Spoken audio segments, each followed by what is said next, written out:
Yo, welcome everyone. It's a brand new scrim block we got ahead of us, and I'm also going to be joined by my magical again, similar to last week. Apologies, I was away for a couple of days, but when work calls, you've got to kind of head yourself in. Um, so yeah, I've not had a quick glance over the issues, or sorry, not the issues, the patch. In fact, all the changes that they've made to the game with the hotfix, the release of Tetra. The kind of bug that she had that's supposedly been fixed now. I'm pretty sure it's been fixed. Some certain item changes. So it's going to be interesting to see how where the dust settles in relation to this character, how strong she is. If there are diverse build options for her. There's so many things to kind of consider and question, and hopefully we'll find out some of those answers today. I'm just going to get Magical in the call as well, so let's get that one in. Yo, what's up, dude? Hey, there we go. And we Yo, got it yo. all set up with the stream together. Yeah, perfect, So we dude. are Appreciate you, good man. to go. Nice. Great shit. You, Samiri, joining in for more casting and getting ready for some more fun gameplay, as always.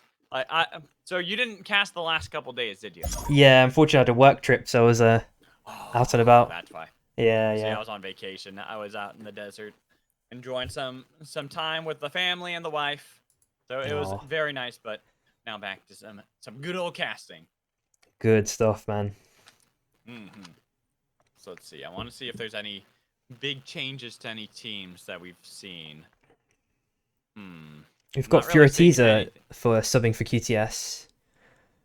We've got Oh, Biruf that's- subbing hey, for that's a good TRF. What else is different? Didn't Baroof play with TRF last week though?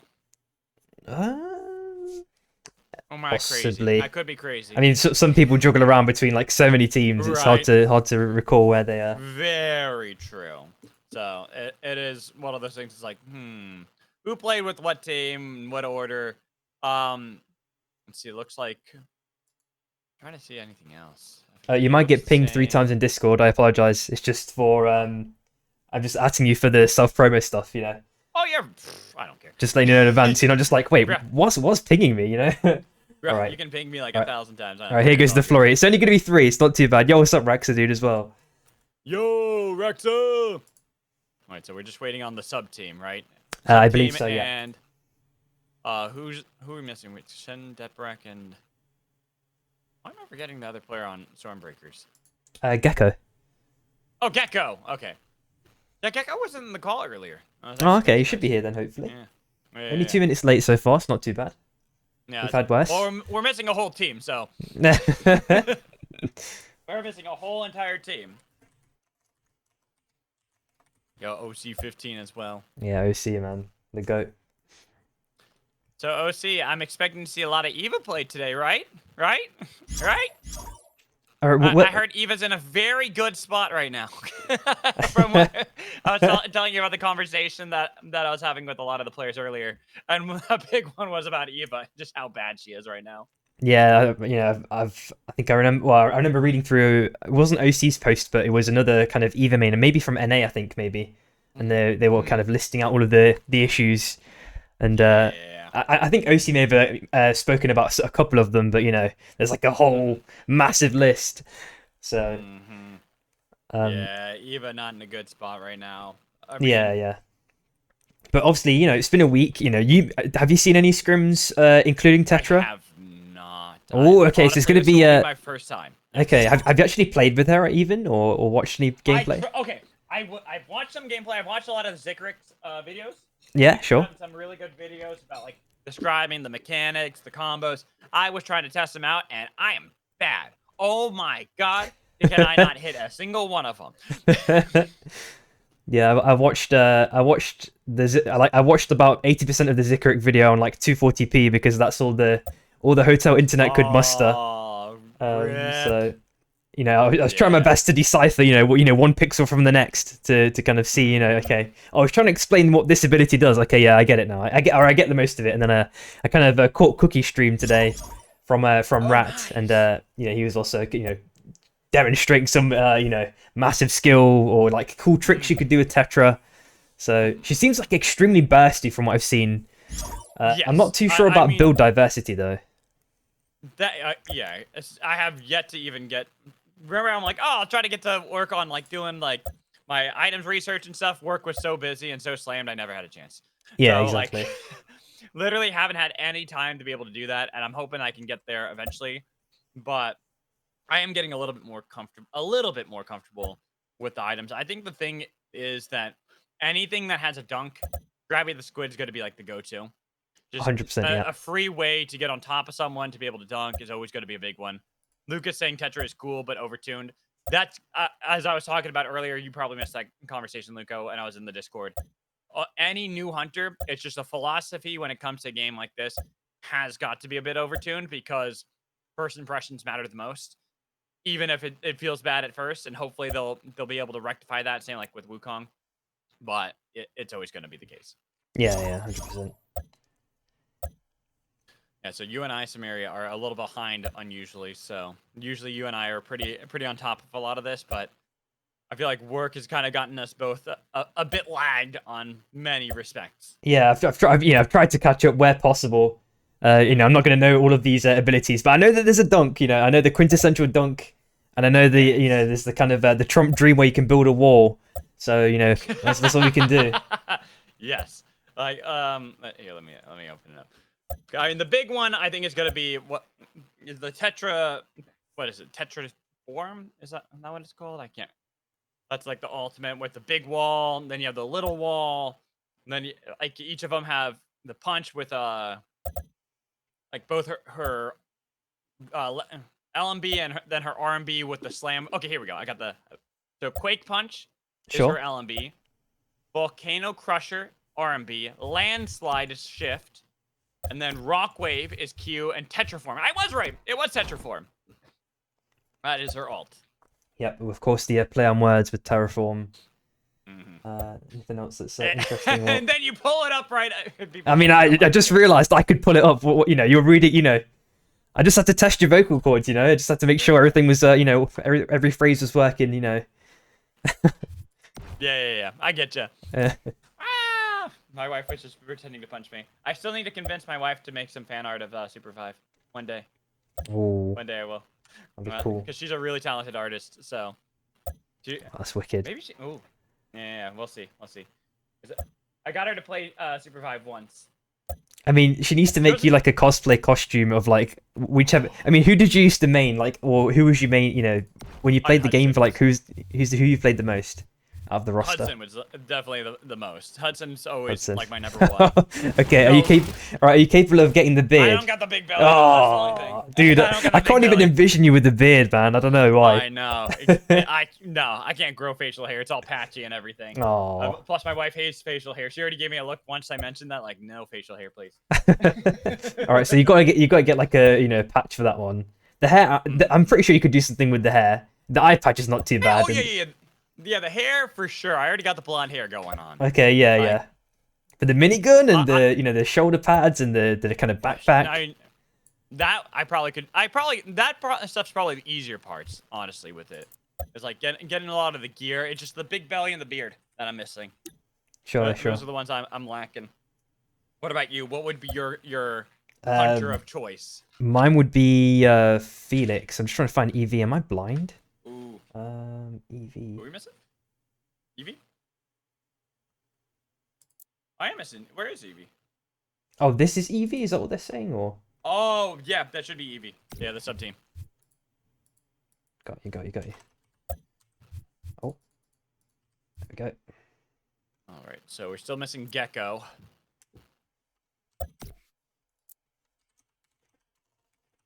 Hopefully we can get Gecko in here soon. Exactly. Sorry, just to carry on. Just because I'm just managing the thingy. Yeah, it'd be Felix for me. I'm just trying to wonder like Ooh, how'd you do it? So I'd have to just cut off my legs first of all, Yeah, I was about to say it depends on how tall you are. That's gonna be a big one to start off right away. If you're my height, then definitely not gonna work. Sure. Like, cause I'm 6'4", so I'm a lot taller than people realize. Jeez. Yeah. And it's hard to tell when you're a screen, right? Yeah, like how tall anyone is. But it's like fairly tall, so I'd have to cut off my legs as well. Oh. And the thing is, feel like the the getting the Fox qualities isn't as difficult as people realize, but it's more the hype. Yeah. And then I'm sure you could just go to like a furry convention to sort out the tail.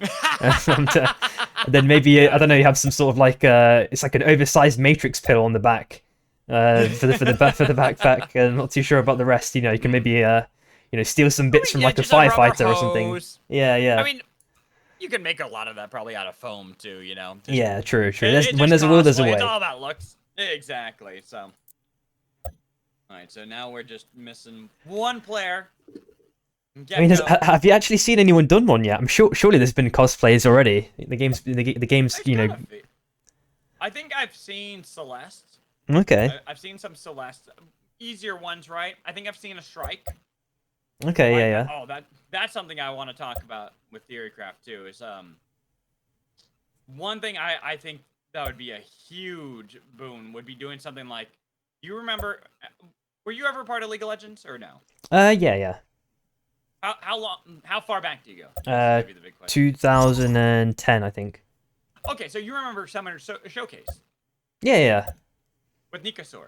Yeah, of course, yeah. Theorycraft would be dumb not to do something like that. I think that would be a big push, have something like that for YouTube where it's showcasing different things such as fan art, cool plays, cosplays, what have you. Have one video, like put one video a month, or if you can get enough, one video every other week. Sure. That just has a host that comes on, talks about these things for like 10 minutes, and boom, free marketing right there. I mean, that would be cool. I mean, what's it called? Isn't what's his name? Face Strikes. Isn't he doing another hero design thingy like tomorrow? Yeah, and I'm mad that Face Strikes won't let me cast it. Making me cry. You want to cast that? I want to cast everything. That's my thing. I want to cast everything Super Vive. Like anything I can. I want to be there yelling at this video game. Oh man. So they'd have to convey their idea to you. It'd almost be like Chinese whispers. You're going to misconstrue you're going to misconstrue the idea and just explain something super different. That'd be funny, actually. That'd be so funny. Oh my god. I'm here for it. I'm 100% here for it. All right, dear. But here we go. We're getting ready for our first game of our scrims today. At least the first ones we're casting for this weekend. There have already been 2 other sets the previous days. That's but correct. sadly, you and I were individually doing our own things. You had your work trip. I had my vacation. So now we got to see how the teams are starting to match up, especially with Tetra. This has given them a couple of days to play with it. And not nearly as much Tetra as I thought we'd see. Yeah, it's only 4 people. I know that Cookies has been practicing it, so that one was pretty obvious. But the rest, I'm not too sure who's picking it up on each team. So Sprokane potentially for Shy. Who else is Hoodis as well for What the Hell? And Luca, I know that obviously from our chat, we've seen Luca speak about that. Yeah. So interesting stuff. Very interesting as we see 2 teams already dropping. It's gonna be 3 Little Pigs and EV, both going for Cold Fang Keep. Try to see if they can fight over some of the resources early on in the storm, but it seems that they're each gonna take their own corner of Cold Fangs for now and loot up before looking for any scraps. Yep, exactly. Oh, the hook attempt. Everyone's just warming up, surely, just as we are. So are the players. So we've seen maybe a nice little cheeky buy right at the last second, but because they're staying in zone, they are taking a small amount of damage, and the bubble gun's already been popped. Level 3 fight already transpiring. It seems relatively even exchange so far. Theo is able to get a decent amount of damage onto 3 Little Pigs, but look at Truma behind, waiting for the moment to strike. Aiden with the pull, grabbing him in, and now the slam into the back line onto Ashikata. Gonna be the first casualty. EV lose 1 and separated into 2 directions. While the team survives, they are battered. Also, is this just changed in the recent patch? This gap was not here before.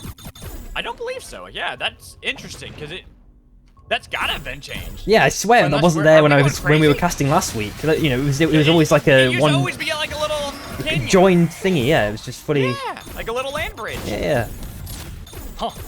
Interesting. Didn't even notice. We are seeing a chase continue there, so I think another member's about to die very shortly. But on the top side, we're looking at TKR and Rat as well. Stasis already bought by Flawed. Yeah, Flawed is gonna be able to get out of this one. We'll loot up some of these bodies up in Dawn caps. But Let's have a little. I mean, is it the Mandela effect? You reckon? Maybe it is.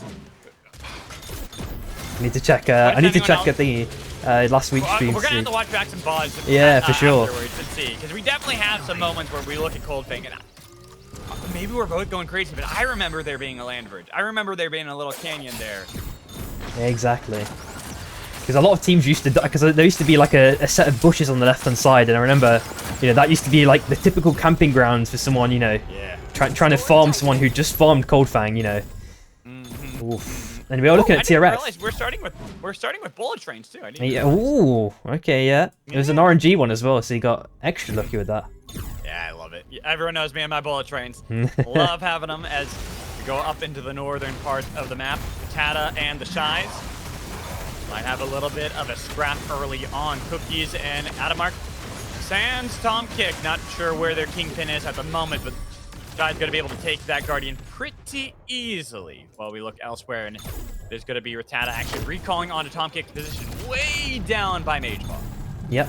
And I'm just wondering as well, like, I know that you've not seen, well, you've obviously watched the Zikarik video about Tetra, but what do you think about her items, her build choice, build choices, things of that nature? Have you seen... the squid, we were talking about this before. Of course, Grabbing the squid has got to be, any dunk has to be grabby. Like, of course, yeah, automatic go-to when you have a dunk. Just it's a free way to get on top of your opponents to try to get these dunks. But outside of that, I think this is where we're gonna have to wait to see how teams really approach it. Do you want to go more tanky? Do you want to be more damaged? Do you want more survivability? Is like, are you afraid after you go in that your cooldowns are a little bit too large? So I think we need to see more Tetra before I can feel confident really saying anything. But if I had like my guesses, I'd say probably the Battle Gum and Grabby the Squid. Like just two easy go-tos that give you an ability to stay on top of your targets a little bit more confident. Yeah, but no, we are seeing 3OP, maybe in a slightly dire straits. So Shroom's on less than half HP, being poked up by Flashy. He gets down at the last second. Damn. UA landing those shots onto Shroom, but then the intervention from TSM looking for the pull missing.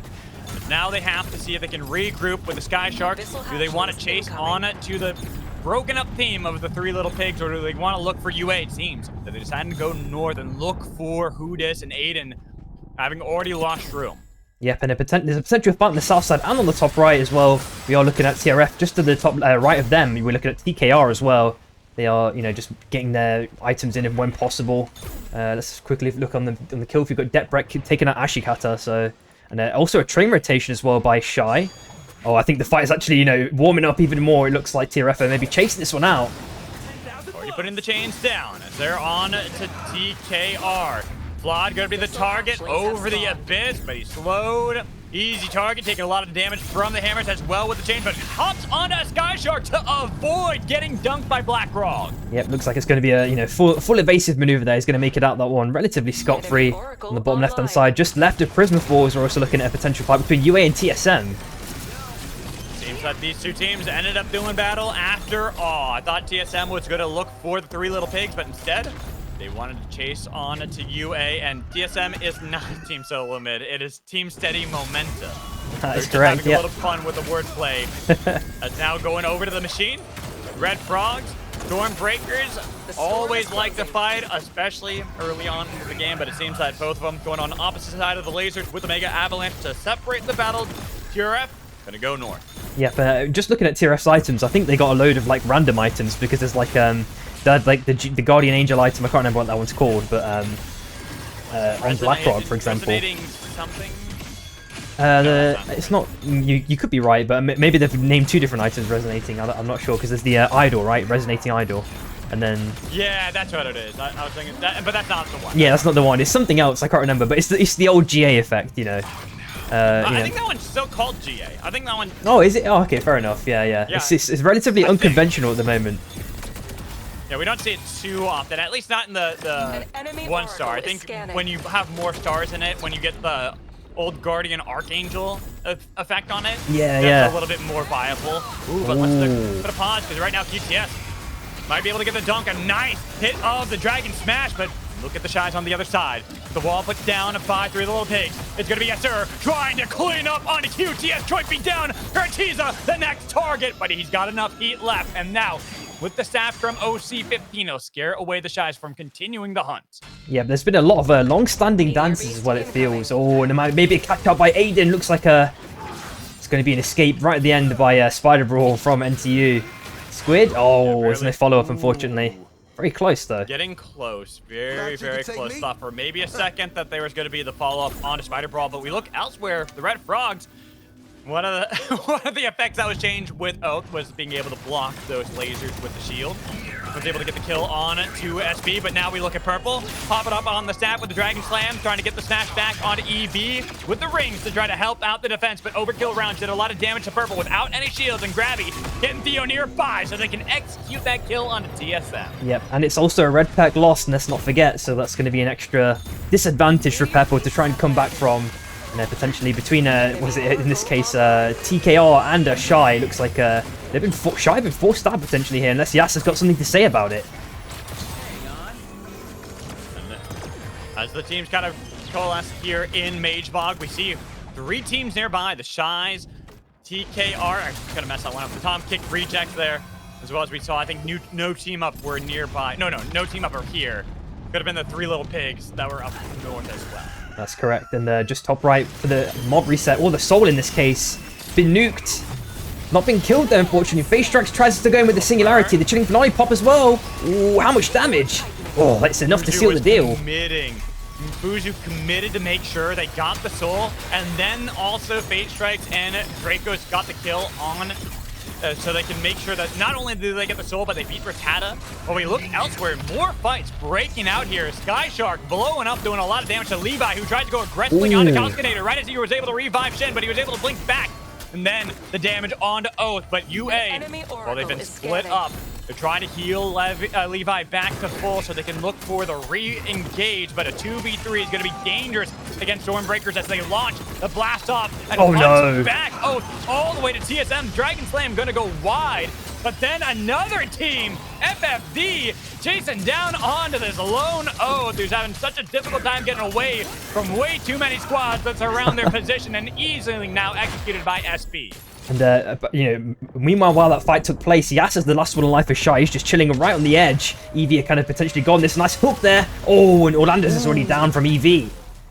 Nice dunk to make sure that they can get that kill confirmed, but wild thing, every single squad is still left standing, Samiri. Not one of them has fallen, and we are far into the game. I think it's night 4 now, as we are finally seeing more kills. Levi going to be executed down to the abyss below. Well, we saw Ashikata on the kill feed, dying to abyss, and then UA might be our first team to hit the bench as they are going to get chased away by the Red Frogs, using a portal to try to escape, but the Red Frogs are not done. Unchained animals have to go through the corrupted zone. They're going to take a lot of damage in order to escape from TRF's rage. Yep, and as that circle continues to close, and these 2 boss zones, there's not that much space left to play in, and Flash is now, potentially fighting for his life as QTS tried to collapse on this res beacon. Calciano trying to fight it off as much as possible, but he's the sacrificial lamb. Flashy does make it out with less than half HP, and just above them we do see FFD. The Shies! They outed! The Shies are first team eliminated, not even UA like we expected, as QTS against FFD went down to interrupt the UA respawn beacon, but ran into the wrong team. As we see more teams continually fighting. Now that, it's day 4 now we are in. So it is going to be not quite the end game, but still a lot of teams are left with very little real estate that they can play over. Yeah, but we did see rewind on Tom Kick if I'm not mistaken, so that's an extra bit of spice to factor in for these next couple of fights. And Shin is on super low HP as Rat continues to try and collapse onto Kausk. Still got a decent amount of shield left, so it's going to be okay in this scenario. Kausk did a great job of defending, though, to make sure that Shin was able to heal back up. I thought that was certain death for sure. And now they can play aggressively onto Cookies, but they got to be careful because Adamark has gone back onto them as well, with some damage. Overheat shield, and where is Tom Kick? Looking for the rewinder pull, but you gotta be careful. Then the slam into the back line, but they've already lost Adam Arc as they got a lot of damage on the Calcinator, and then they're gonna chase away. They've got Cookies. Tom Kick, the last one left for Rat, but Ratana are gonna die to the power of SB. I was really liking Adamoc's engage there. It's just the sustain was just not enough. It felt like, he popped the heat shield straight, probably off cooldown, it seemed like. But it just wasn't enough to give him that sustain. Maybe you could say it was a bit of mistiming by the rest of the teammates there. Because Adamoc did go in, and then there was kind of maybe a couple of seconds where he was kind of alone as the singular target. And he just absorbed a bit too much damage there, I felt. And almost, I think they even thought they might be able to survive enough with the Flame Shield to then re-engage. They have the time, but too much burst, and now another fight. Give me the three little pigs with the dunk onto Numa. Means that NTU are down a player while EV has Theo in an awkward position without the rest of the team. A nice spin dash will bring him back down to the outpost while NTU have the debate on where to go from here. They send out a nuke towards the three little pigs. They're waiting. Maybe EV can save them. But Spider Brawl in a bad spot, missing the pull, getting to the rings. Spider Brawl will escape with his life. Yep, and there's an absolute chaos going down for the Amorius. Broof is already down now. Trenty last alive from TRF, in fact, as SB continues to collapse on this. Trenty on 1 HP seals the deal. That is TRF out, 10th place. Flashing now next. The next victim from Shin, as Calcio is now back in the same situation he was not too long ago. Hopefully he doesn't get spiked in this situation. Oh, it is a spike, in fact. Rewind in the hands of Shin too. Just above that, we're looking at, mega damage onto Levi, last alive for UA. He's got to get away. No health, and runs right into the wrong team, and he would have died regardless. So another team down. Now the teams are starting to fall, Samiri. Yep, and we are looking at Kausk as well with that the Essence Reaper stacking up. What's it called? The Amorius is definitely going to be dead very, very shortly. Completely free for SB. You might see Luca get a res off on the train, bringing back Meep, which is really, really good. On the top side, let's have a quick flick and see what's going on. Flawed and Teldo and Sinoid. Teldo, he's not played for a long time and it's just recently returned to the comp scene, it seems. Maybe it's a trial team. We'll find out. Only time will tell. Oh, nice dodge, but unfortunately, you're in the Storm Purple. DSM did get the revive down south because of Luca, but looking at where they can play after this, they gotta either find a crown or maybe find a play while EV. They hopped onto the bullet train to move position. Our 8 squads that remain, seems like only a couple of them are down a player, one of them being TSM. Exactly. And now just looking at this zone pool, obviously, with it being bullet trains, it's in your favorite domain. So are you expecting a train kill to come in the next maybe 1 or 2 minutes? We haven't had one yet. I'm a little disappointed here, Samiri. We all know I got the whistle at the ready. And now the fight going too far. The train barely gonna miss little Meep, but EV have to see if they can get back into the position with a lot of damage coming in from the slug wave. And then a new launch at three little pigs. SB interrupting Theo is down. Luca gonna be the next target. Taken down by the Justice Punch delivered by EV. Well, have to see if they can push back on to little Meep, who looked for a dunk. Missed it. No shields. No help, barely any heat left in the tank, but he was able to escape while SB decided to engage onto Orlando, sending out the salvo and sending out the Fusillade. But in the storm, not looking good for EV as they will fall. SB continuing to clean up teams, and they're looking for the three little pigs. Abyssal Breaker, Fusillade pop. A lot of damage, but no follow-up onto Hudis. Yep, and the hook attempt was very, very close there, and then we also see Meep, but as you mentioned, did make it out of that, absolute chaos just above it. It looks like Teldo, I think, found Spider Brawl. Numa found Sinoid. So it's a kind of a 1-for-1 exchange so far. As we see the Tom Kick rejects, they're barely alive. Flawed was able to escape, although they're looking for more Dragon Slams, but having that base camp gonna save the day as NTU still fight, but a slam on the other side from Teldo will take NTU down to only one who tries to get back into the picture, but another dunk from Teldo might be back in the game, but it looks like he never left. Little Meep on the respawn beacon, on the bullet train, has been able to get it, gets back into the storm, and now looks for the storm at breakers while three little pigs were able to execute a wisp on the other side. Yep, and we're looking at SB, well, 2 members of SB with 2 red perks. We're looking at Rewind on Shroom now, as Shin had just died. And Luca's trying some a little bit of spicy tech, potentially a little cheese engage from the left-hand side onto 3LP, which is, kind of made them a bit more cautious about their engage, and now they're going on to this E-plat for the moment. While Purple dies, maybe to the train? That was definitely a train, because I know where they were on the tracks, and unfortunately, it's going to be one that was off screen. Well, Stormbreakers up in the north on their emergency platform, a singularity from Xenoid. They send out a chilling finale to try to lock down the Wukong, and looking for the Dragon Slam. Going to be the kill on Intel, though. Oh, the Tom Kick reject survived. It's not going to be FB that does so. Only Draco is alive. He has that platform, but no way to escape. Only the rings at his back. Same with the jet stream. Not looking too good right now for FFD. Well, the three little pigs launch a nuke towards Luca, but Luca was able to get back towards a little island. But with so many teams still alive, so much of them surrounding their position, Dom Kick Reject and TSM look like they're going to struggle. We see that Draco is finally what's taken down by SB on the northern side. Yep, and let's have a quick look at Flawed. Is he last alive? Nope, all members are alive. They're just really, really split, and they're going to try and find their way, hopefully, to each other. But I'm not sure if the other teams are going to permit this. Choipy has really found Sinoid and a spike there as well. Whoa. Nice spike, and then SB. SB has been the terror right now in this lobby. Finding a lot of the kills, a lot of the team executions right there. Finding another one. OC up onto the perch, was able to get away, but they're hunting down the monkey. The monkey gone. Ferratiza doesn't have the platform. It disappeared right before they were able to get there. We see the train going wide, but the pull, the drag back in. QTS with a dunk to eliminate Ferratiza and QTS. Them three little pigs trying to fight on the platform. Damage on the Death Barrack. The first casualty for SB. Wilson has to heal back up. Little Meep grabbing the pull, dragging him over to the depth and making the dunk onto who is this? My god, this is just insane chaos, and we're looking at Shroom just kind of holding on to this temporary ground. Now it's just gone. Hopefully he can get the perk before the E-plat disappears. Okay, it's on solid ground, so he's going to be okay in this scenario.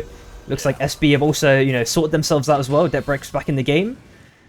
Now, how are TSM looking overall as well? Purple's still down, and res opportunities are looking slim, but Flawed with about 35 seconds on his crown, with Squid and Stasis on Kingpin as well, actually. Kind of a weird combo, but it can work. Missing Grabby, getting over towards the tracks with the bullet train. About to clack down the tracks. Gotta be careful, 30 seconds left on the clock. Flawed. No platforms to be seen. Looking for the dunk. Has put down the platform, but now the engage. Fusillade has been popped.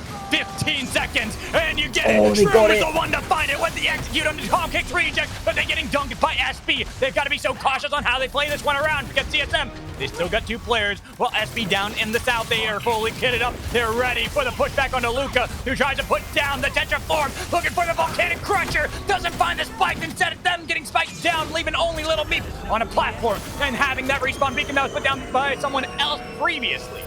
Yep, so that looks like it's going to be a reset. I believe that was by SB because they had to get Debreck back from the Abyss fight that happened not too long ago. And we're looking at 3OP. They're also back in the game, full 3-man. Shroom still with the rewind. Nukes have been dropped, left, right, and center, it seems. SB don't necessarily have solid ground that is not on the train tracks at the moment. So that's going to add an extra bit of chaos for them to kind of manage. Hopefully they don't forget.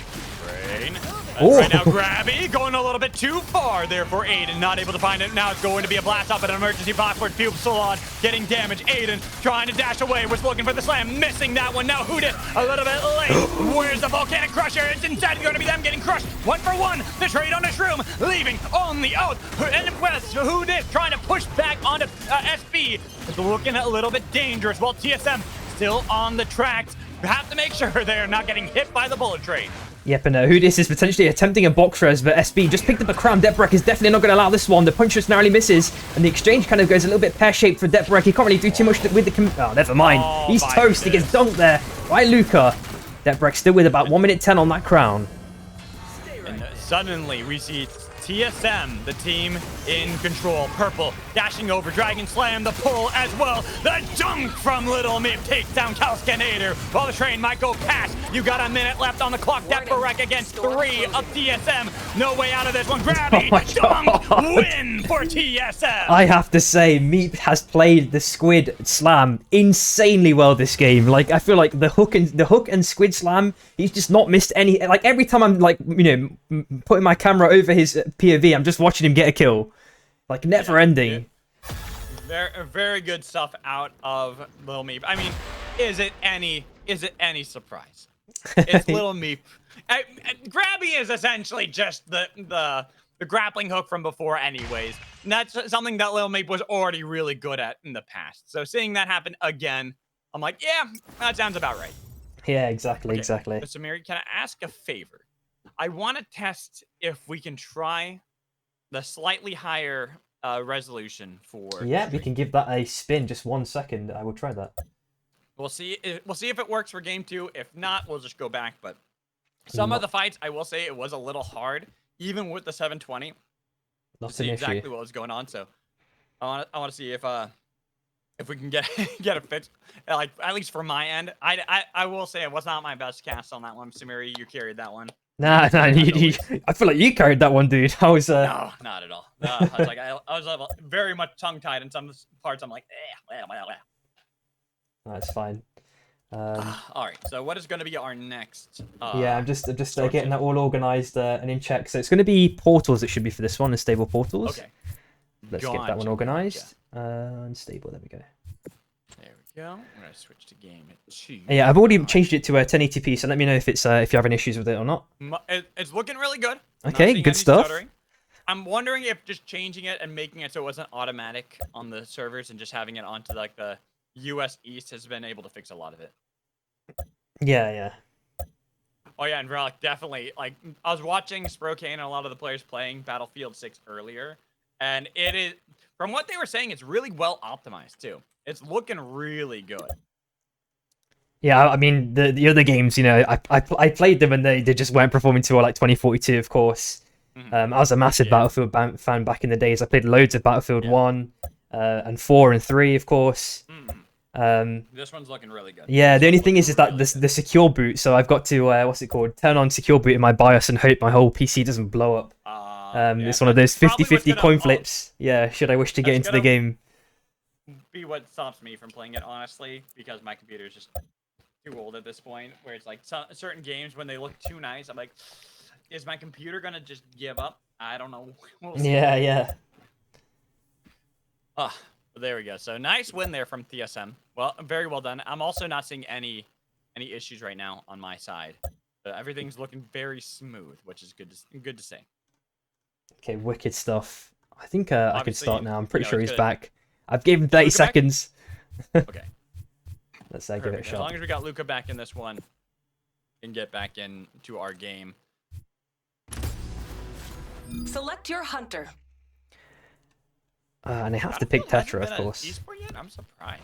That's actually. I think it's just because the chaos is especially in big fights. Like you'd have to, imagine having a 32-player team, or it was 32 in 2042 at least.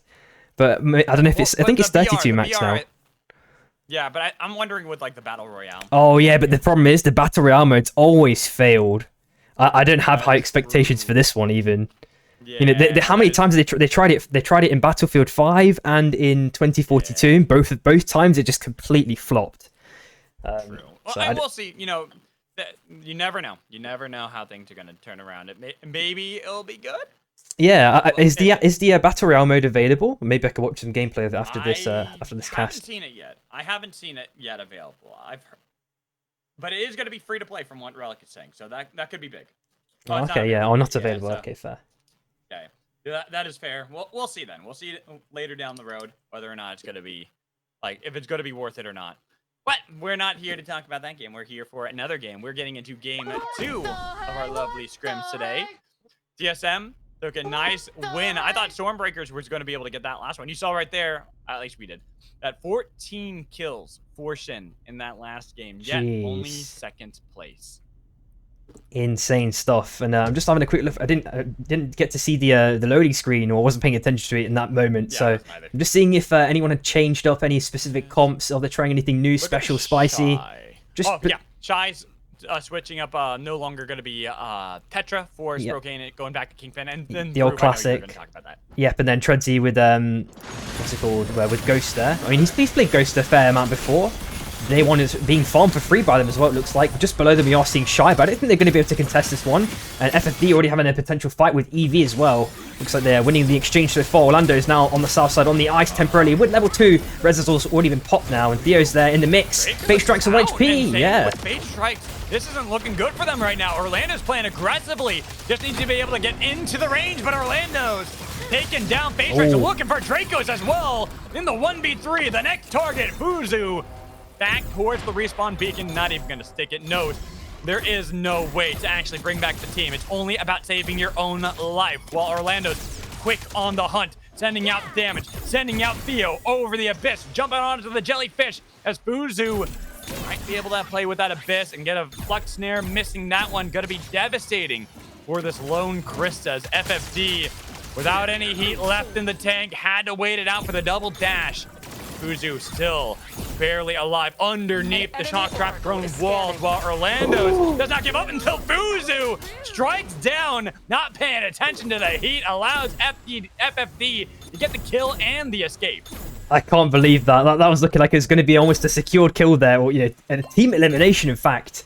We also see Shin with a Masamune pickup, which is really, really nice. Just having a look for any spicy level 2s. Yeah. I also saw that there were some rulings for, I don't know if they actually went through for the NA scrims, in respect to being able to pick up the level 2 items from the vault. I don't know what the what the actual end result was, but I know that there was a poll drafted up, and that was probably just before I left. For my. I know what poll you're talking about. I didn't actually see the end result either on that one. Sure, maybe A1. If you're part of the of that Discord, maybe you could illuminate us on that. What the actual end result was for that one. Because I'd be interested to. Okay. To hear. I got it right here. Oh, okay. So 2-star items found in vaults allowed use. It does say allowed Okay, use, and it won by a pretty big margin. It was yeah? like 90% out of like good 53 votes. So good stuff. It was quite a large win there, which honestly makes sense. If you're gonna find them in vaults, that does make sense. It's right there. Jin getting devastated by Rattata. Same with the rest of the Stormbreakers. Calculator going in a separate direction as he runs away. Leaving Deborah and then the gravy squid from Cookies to make sure they got that dunk. Very, very, very clean execution there. Losing the Masamune as well is a very big, downer for SB, but they're still in the game. They've still got some teeth in the game. With one member alive, we do see Calcinator trying to make his way over to a res beacon, but QTS are kind of also navigating their way over there as well, and they've got their, they've got first dibs, it looks like, but they're actually driving past it, so hopefully it's going to be free. But the shop, the shop is very, very close to the res, so if they are going for a quick buy, that might, raise some alarm bells here. It looks like he's going to chill in the bush and wait this one out, make sure there's no other audio cues around that surrounding area before sticking that res. Definitely heard some of the Sky Sharks probably just playing that one defensively, waiting it out. But should be able to get onto it relatively soon. No, look, they were on it for a second. They do get the revive, but I saw the movement on the minimap immediately, looking for that respawn beacon. So a weak spot for Stormbreakers, and with the Sky Sharks, they are hunting. They smelled the blood in the water, and they're looking to see if they can find some spikes onto SB as they wait out the sickness. But it's not looking too good as the Shies, they actually read the play as well. They knew that there was going to be another team nearby. QTS being that team, that's why they decide to fall back for now. Yep, and just looking on the south side, I might have to flick back up. In fact, both these teams are, consistently dancing around each other. It was almost like a, what's it called? Like the typical kind of thing you'd see with a shark, like just circling. It is a sky shark, and they probably named it that because of that circling mechanism. Telda is already down as well as EV considered, continue to apply pressure. They've jumped on the sky shark themselves now. Stenoid, trying to play in the abyss temporarily, gets a little stun onto the sky shark itself, but he's probably dead here. Likely he's toast. Definitely dead. I don't think he's getting out of that one. He was already overheating. Vlad deciding to go in this opposite direction, which was the wise move. Get out of Imotech, look for respawn elsewhere, but we're already seeing some of our teams struggling at the beginning parts of the game. Tata, though, not one of them. Even if their armors aren't necessarily in order, their plays are. They find a nice kill on Yasser. The Sky Shark should help kill off that Wisp. Yep, and I'm just having a quick look at items, seeing Diadem for Dracos as well, Squid for Fate. That's not anything unexpected, to be honest. Fuzi with Isocrons as well. So we know that some people are experimenting with their various Krista builds. One of my old teammates, Mershak, I think he got Legend recently, and he's been experimenting with a lot, mostly cooldown related builds or adjacent builds. Oh, and a dunk at the last second into you, surprisingly out last place. Poor Ash. Oh my god. I love the plays from both Purple and from NTU's Ash there, because they were hopping onto the Sky Shark to make sure the Dragon Slam wasn't getting it dunked, but you still are taking the damage regardless. And so even if you don't get dunked, you only have so much health to play with. And it looked funny, it looked a little quirky. Unfortunately for Ash, they were the ones that ended up suffering for it.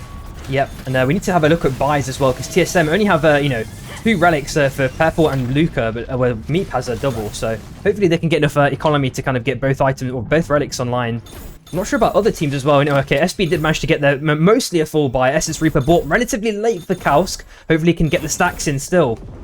even with a late purchase, but we're going to have to see how that one unfolds as we kind of look onto the top right, FFD, and just to the right of the bottom right, we're looking at Shy. They're kind of rotating around. Yas is back in the game now as well. He's taking a last fight Vibe Infuser, if I'm not mistaken, as they continue to try and get mobs. That's what I was going to say. Even if it's a late item pickup for your Essence Reaver, still enough teams left that you can either stack it up off or even the minions themselves, but you still got to make sure you're stacking it up, because right there, getting slammed into the zone and taking a lot of damage, looking for any damage from either of these teams. It's UA. They're now in an awkward spot. Calcio and Levi. I don't even think they're together yet. Levi deciding to just go straight for Kobayashi, trying to heal back up. Actually, going straight past it because Flawd is already on the core. Trying to read whether or not there's going to be that respawn. Burst for TKR, but not going to be UA. Instead, getting out of there completely. While we look at other fights, OC15 collapsed by 2 teams. Yep, and Fura's already sticking the res. He's gone a primer and stasis. I know that he's experimented with a couple of builds, while he's been playing Zephyr. I remember not too long ago he was trying Air Blaster. I'm wondering what your opinion is on like kind of defensive utility items versus the typical kind of aggressive items. It kind of falls into the kind of opposite category of something like a squid. Yeah, well, let's put that on pause. Yeah, exactly. Yeah, sure. But right now, there's a full fight, and it's going to be who this the first casualty, while QTS still struggling, looking for the slams back. Choipy going to be answered, as now the Red Frogs, they look for targets, and they say that QTS, they're going to be the weaker of the 2 teams. The 3 little pigs are already out with the chains connecting from Black Frog as he slices down, but even with the perch, it doesn't save OC15, who now only have 1 player left. Not even sure where they had gone, but they have to be careful on how they're going to be able to survive while SB fight against TSM. They won the last game, but SB looked to strike back, and the 6 monkeys not going to avoid the ire of Shin, but he actually blinks back, not chasing any further onto Wukong. Yep, and there seems to be so many mini fights going on, but this one might be a big one as they fight over the soul. Corrosion is, in this case, FFD and Rat. The Adamox has maintained Masamune for a decent amount of time with the Festering Jawblade as well as the second item. Tom Kick kind of rotating around the top right-hand side, maybe looking for a flank with the Squid, trying to get an kind of cheeky engage. At the same time, we're seeing Flawd take down Theo and Shroom taking on the last member of QTS. They are out 11th place. The hook connects.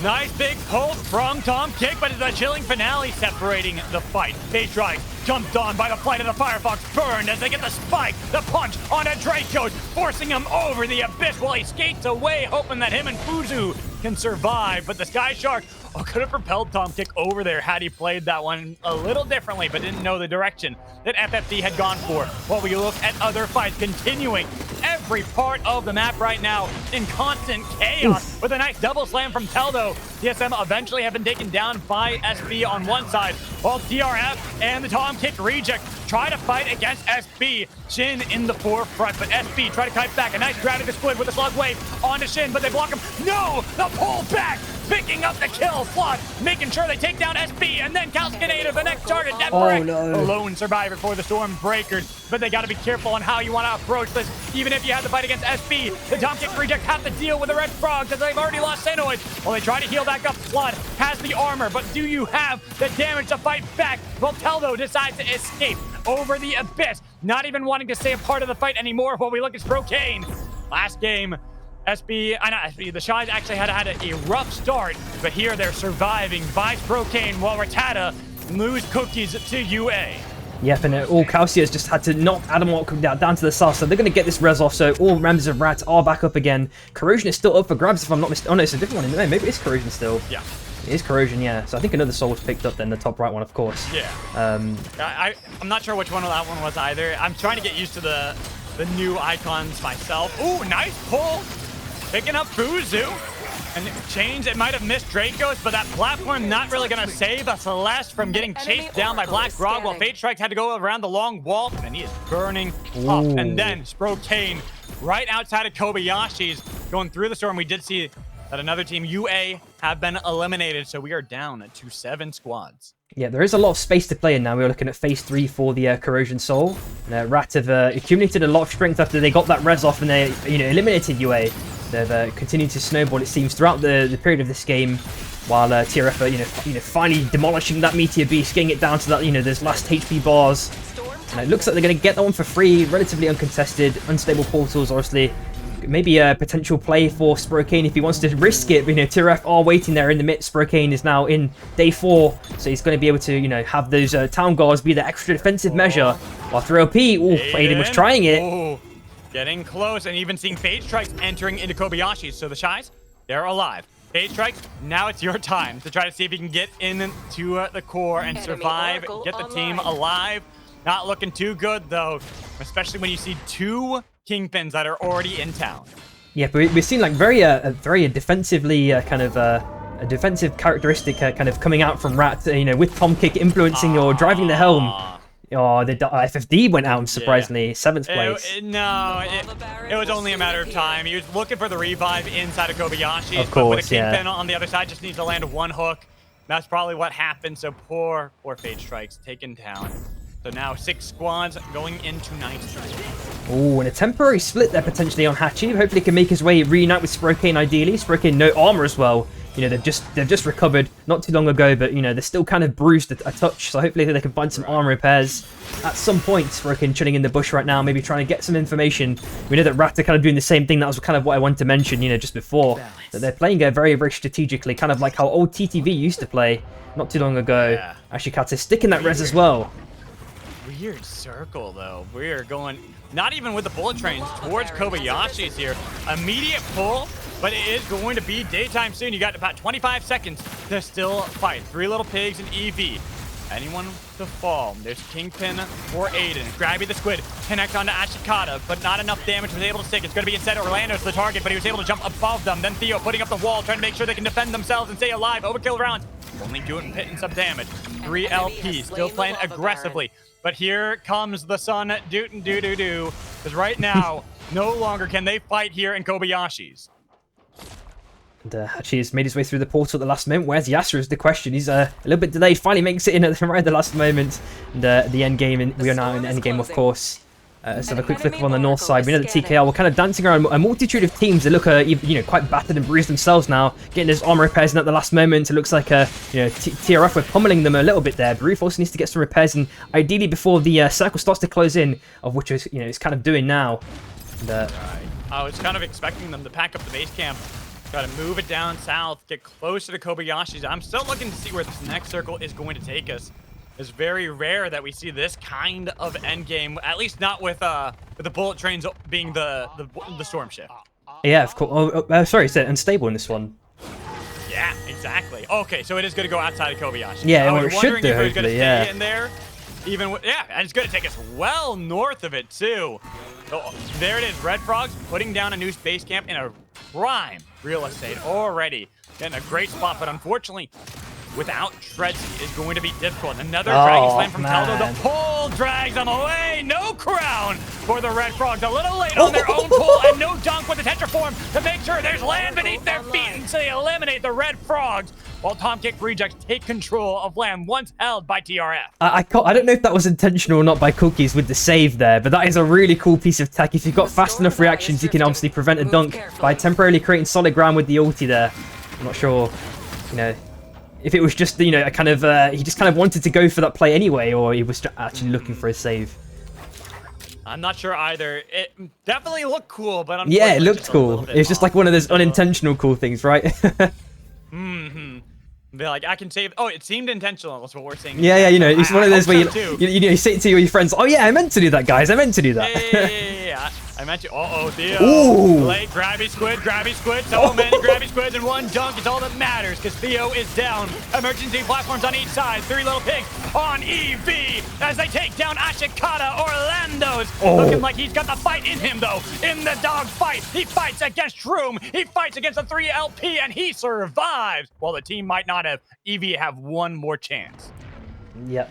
And we're looking at Cookies with triple red pack as well, looking super duper strong. So it seems like, from our chat we can see, well, they seem to think that it's an intentional play. So we've got to give Cookies an extra cookie in that scenario. Maybe with brown butter, the extra dark chocolate.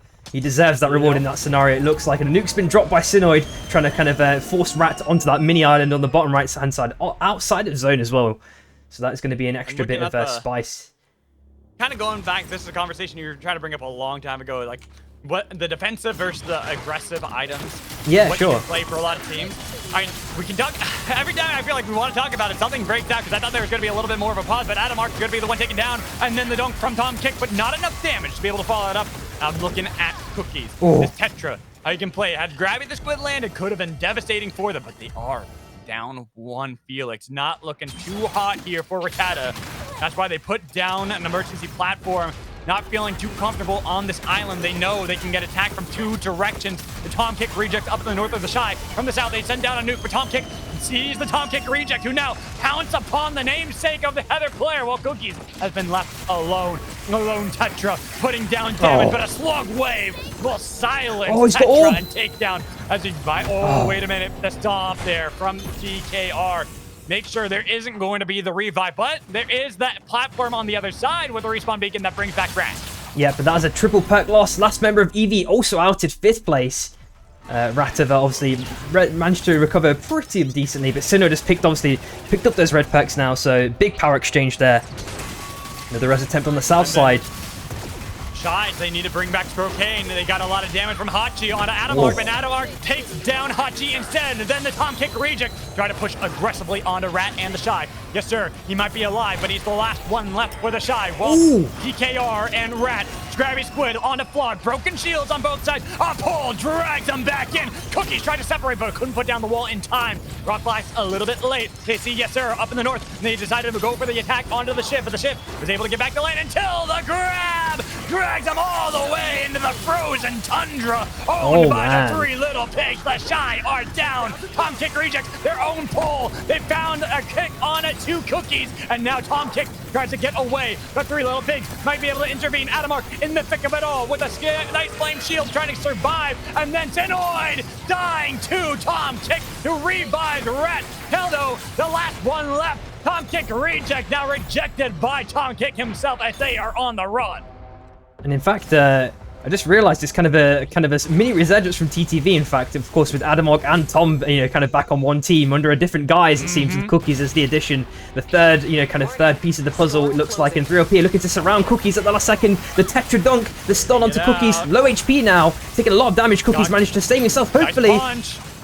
They're all alive, but Adamark has to use the Planet Fire. Then the dunk from the Volcanic Crusher. Cookies finds it. Teldo with a crown. A minute 10 on the clock for Wukong. But seems that Rattata do not want to look for that fight. Instead, they want to look for the three little pigs because they found a crown. Yep, and just the skill of the Crusher just reminds me of the is it the Finnish dude, the hydraulic press tunnel? Like I could just imagine him saying that. Volcanic Crusher, I don't know. I do like it. It's a great name. And three little pigs. They've got a lot of damage. Aiden gonna be the target. You need to focus onto this room though. He's got the crown. He might be able to survive. He tried to get away over the abyss, but the junk denies that. Volcanically crushed under the weight of Rattata. While Teldo, 30 seconds remaining. You've got to survive. The Monkey King needs to pull off a miracle. He's got to be the ultimate trickster. He goes up in the air as he finds a Dragon Slam, but not enough to be able to get the dunk that they need to onto Rattata. A lot of damage onto Cookies again from Teldo. Teldo just playing with the jump pad over and over again, but he goes over their heads. They know where you are. Emergency platform has not gone away. 10 seconds. Teldo has survived. They're now looking for him. Flame perch above them. Dragon Slam. The 6 monkey strike. Trying to avoid with a Pokeball stun. Another slam. Teldo has brought back the Tom Kick rejects right under the foot of Rattata. But Rattata have not stopped just yet. They know they are still weakened. They're still bruised. Missing the pull from Tom Kick. They get rid of the minion as they look for round 2. Yeah, and this is going to be, it's a really nice little play that we've consistently seen from Teldo with the pad plays. Obviously, you do get max height from the R&B, which is kind of the reason he's doing it, so he can instantly proc the widest R&B, over and over again with low cooldown. And, we just saw them use Dreadstar as well, so they have one kind of less engagement tool to use now, TKR do. So it's going to be quite hard for them, especially being under-armored in comparison to Rat, to kind of turn this one around. We are seeing the wars being deployed by Cookies as well to make it even more difficult. Tom's already covered the south side as well. Circle putting down to the south side too, which is going to make it even worse. Another pad in the arsenal has already been, used now by Teldo. Going early. Teldo tries to go for the Dragon Slam, but Tom Kick has held onto this island, missing the pull. Adamark already pushed back, and despite it all, TKR, they're able to get into the center of the circle, but they want to be careful, and they know it takes one nuke to get them off this island. It is not safety for them. Grabbing the squid has landed with the root as well. 2 players locked down. Tom Kick alive. Back on the other side. While Adamark in the thick of it all. They're trying to get the damage. They throw out the Justice Punch from Teldo. While Tom Kick has enough health to be able to survive. And Adamark in the center of the circle looks for the flame shield. A lot of burst damage, but nobody's falling down. He brought back up Cookies. Another chance to get glory for the team. But he's again taken down this time by Sinnoh. But the crown immediately procced by Tom Kick on the other side. The Tom Kick region have one more fight left in them. They've got to beat Rattata, and they're down a player. They have revived him, though. Flawed will get another chance, and we are into round 3 of this battle at the end. Yep, and hopefully they've got the stalls out and got the, you know, what's it called? The guy who gives the prep talk in the boxing match. I can't remember his name now. The coach, of course. You know, the dunk by Teldo looks like a... Oh, no, he's in the zone. Oh, and he's going to be okay. Into the zone, but look up the other side. They're looking for Flawed. Not going to be able to get to the dunk. They got a lot of damage on Sinnoh. The same on to Flawed. Both of them are low. Sinnoh trying to heal back up the team, but the chase down with the slug wave immediately takes down 2. And Tom Kick, he might find the pull. It's Teldo again against the world, trying to beat them. Oh my the Monkey God. King is silenced by a volcanic crusher. And of course, it had to be these 2 teams. You know, this is kind of one of those, you know, I'm assuming Tom Kick wrote the script for this one. You know, he wanted to be the, you know, kind of premier star in this one. And he had to get, you know, a group of fanboys, of course, TKR. And of course, you know, they had to lose that. But going second place, you know, to the hands of Rat right at the end there. I love this game. Woo! All right. Tell the players to wait just a minute so I can use the bathroom. I'll be right back. Not an issue, dude.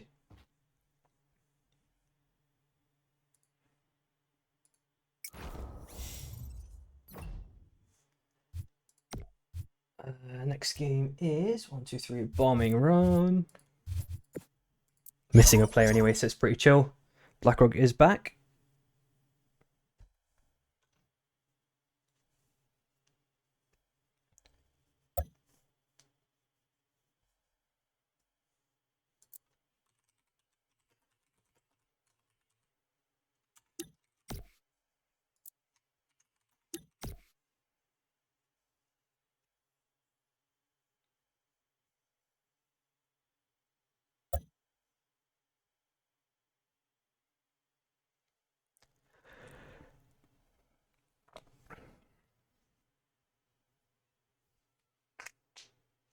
Let's double check the Storm Shift as well. It is bombing run. Yep, looking good. Oh, no worries, Relic. You won't miss any action, I promise you that. I mean, it depends how, you know, extensive your plants, you know, your plant collection is. You know, is it kind of just a couple of pots, or is it like a massive garden?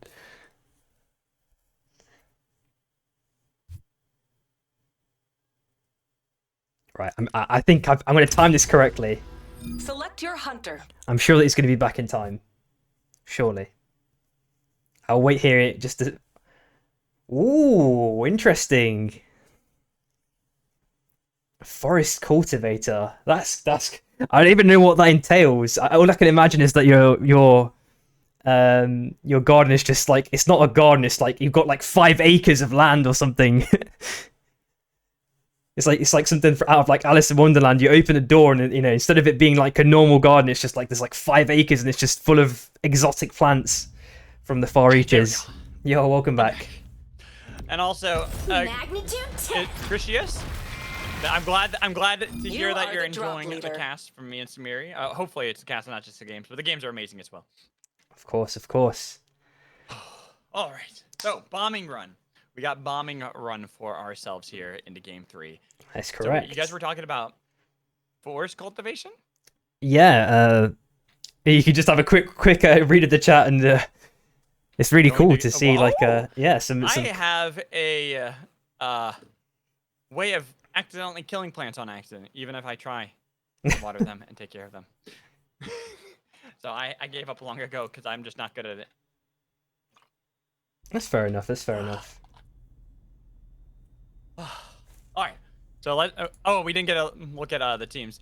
Yo, Daily Dose, what's up? Let's have a quick look and see if anything has changed. Oh, Gecko's back now, of course, for Yeah, Gecko's in. Okay. instead of Kausk. And One, aside from that, only 2 Tetras? 1, 2, I think cookies as well. I think it might be 3. Yeah. Oh, okay, 3. Okay, Yeah, so that's still less than I was expecting though. yeah, that's a lot less than I was expecting as well. So, seems that hey, maybe that Tetra event that I've been planning in the works is looking a little bit better now. Get more players to actually play Tetra. But we'll see. Well, I got some discussions to be had soon about certain things coming up as we get a look at Game 3. Bombing runs is going to be our storm ship. Some of our Sky Sharks have been grabbed by our teams as they are going to places anew, especially with this kind of drop. Wow, what an awkward drop that we had. Yeah, as you mentioned, the Sky Sharks just permit that, really crazy fast transportation to those, kind of free biomes for maybe a free pickup. Meanwhile, Purple already downed at UA with level 3s already. TSM on level 1s, hopefully trying to get towards Mana Coils, or sorry, Iron Acres in this instance. We might flick over to the top side and see what's going on there as well. Armor pickups hopefully for TRF before EV could kind of, get their hands on some as well. Seeing how teams are moving around. Okay. You know, we tried this earlier, Samiri. Let's talk about items. Now sure. We have a chance, because last time it felt like every time we wanted to, we got interrupted.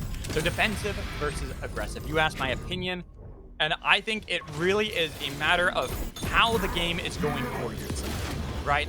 If you are in a great position, you're an early lead, always go aggressive, right? You want to snowball. You want to make sure you are the team controlling the pace of the game. That is always one of the hard things, and this comes from League of Legends as well, is knowing how to control the game when you're ahead, but also then wrestle control back when you fall behind. Yeah, and that's the difference between the aggressive and defensive. When you are behind, you want the defensive, mostly because it gives you paths in a far easier way to find angles to get back into the game. Which then you can take those aggressive items that you get off of people, and then you can be the aggressive team. But it's a give and take, right? Warning. You can't Storm ever closing. just be, especially in a game like Supervive, you cannot be complacent. The moment you're complacent is the moment that some team is going to take advantage of that complacency and win. Yeah. I can 100% agree with that. Like, What are your opinions? My opinion is probably that if you take the kind of defensive route, you're kind of down one relic, it feels like sometimes, because that defensive relic is kind of situational, if that makes sense. If you compare it to Squid, Squid is typically a lot more versatile than something like Air Blaster, right? Because you can use it on a wall, on a teammate, on a chonker cannon. True. So it's got a lot more versatility in how in its applicability, for chasing, for evading. Whereas Air Blaster kind of has one purpose. Well, I mean, the level 2 and 3 have a little bit more of an extended purpose, but the Squid is kind of, that's probably why we see so many people taking Squid. I just feel like the kind of they might need to potentially look to buffing the kind of defensive utility items, just because when you compare them to the aggressive ones, it always seems like the aggressive ones are just more universally applicable to any fighting scenario. Enemy Oracle online. I agree in some ways, and I also disagree in others, but we'll have to put that on the pause, because right now, TSM in a bad spot. Purple. Oh, Getting surrounded on all fronts, and even if you can perch above them on your staff, eventually you're slammed below, and it's nice pickup. The TSM going to be down a player, and more scrapping all across the board. QTS this time around going up against Rat. Rat having won our last game, so far TSM and Rat being our 2 winners of our scrims today. But I love this conversation. I find this very fascinating, especially because I am trying to learn the items a lot more myself, but it feels like we're just never going to have that moment, because we have the fights like this. This time the Shy in full control against UA. Flashy Frost had to hop on a pretty battered Sky Shark to try to get out of there. It looks like he's going to make it out right at the end. I think, that was looking quite risky for him then before he found the car. Got his hands on the wheel. We are looking at TSM potentially circling around 3LP as well while they get their buys in Shroom. Maybe, considering his options in the shop, he's doing a bit of window shopping. Okay, looks like he's had to stop there as Purple's, tried to, do a bit of dunk griefing onto 3LP. But, the Sky Shark is still in possession of 3LP, and they are looking to potentially chase out TSM. Oh, the hook though. Is there going to be any mantle? Off of the Sky Shark, but no slam back. Instead, it's Purple who has to trade their life while the 3 little pigs. You can see they have kind of separated. They've gone in 2 wholly different directions. Luca's way up at the northern part of the Chaos Steps while Seems that Little Meat is going to go down towards Priestess Falls and might accidentally run into one of these two teams that are fighting over a yearbook. Yep. And I don't even know what do we want to call it. Like the acronym would be COME. I've just thought of it now. It's right. It's going to be Codex of Mass Enlightenment. I don't know if that's what they want us to call it or not, but I miss yearbook. Yearbook. I don't know. There's just something about it that just makes me giggle. Yeah. Just it's going to be weird to just tell that we're going to have teammates just telling each other to come. It's not too good. All right. Sorry. You caught me off guard. You caught me off guard with that one. All right, Stormbreakers in a bad spot here as they are getting pushed back by the Red Frogs. Aggressive and mad from the last game. Death the last one alive. As the win in chat. All right, I caught you there. All right.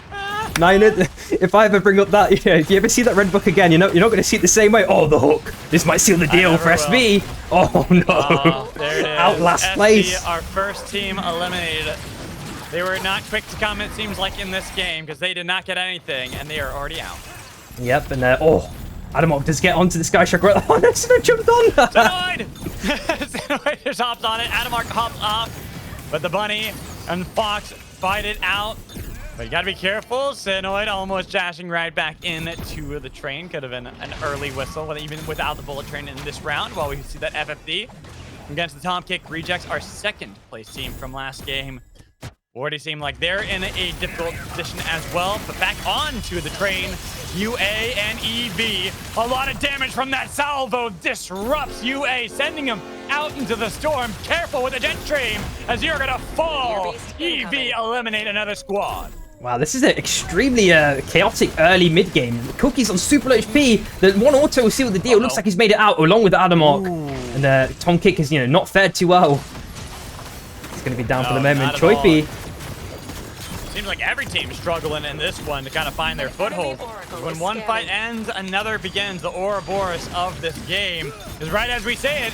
The Red Frogs coming to the north onto the Shies, missing the pull from Stroke Kane. Will try to get us a lot of damage. Looking for the Arcane Railgun, barely gonna go wide. Not hitting the target on Hachi. He has grabbed at the squid, trying to create some distance. But Treadsy wants to pursue this, getting damage back onto Hachi again. But Hachi somehow surviving. EV, do they realize this one? Do they see the target? But doesn't seem so. Instead, it's going to be the Shies getting out of there while Stroke Kane had already gotten the dunk onto Treadsy.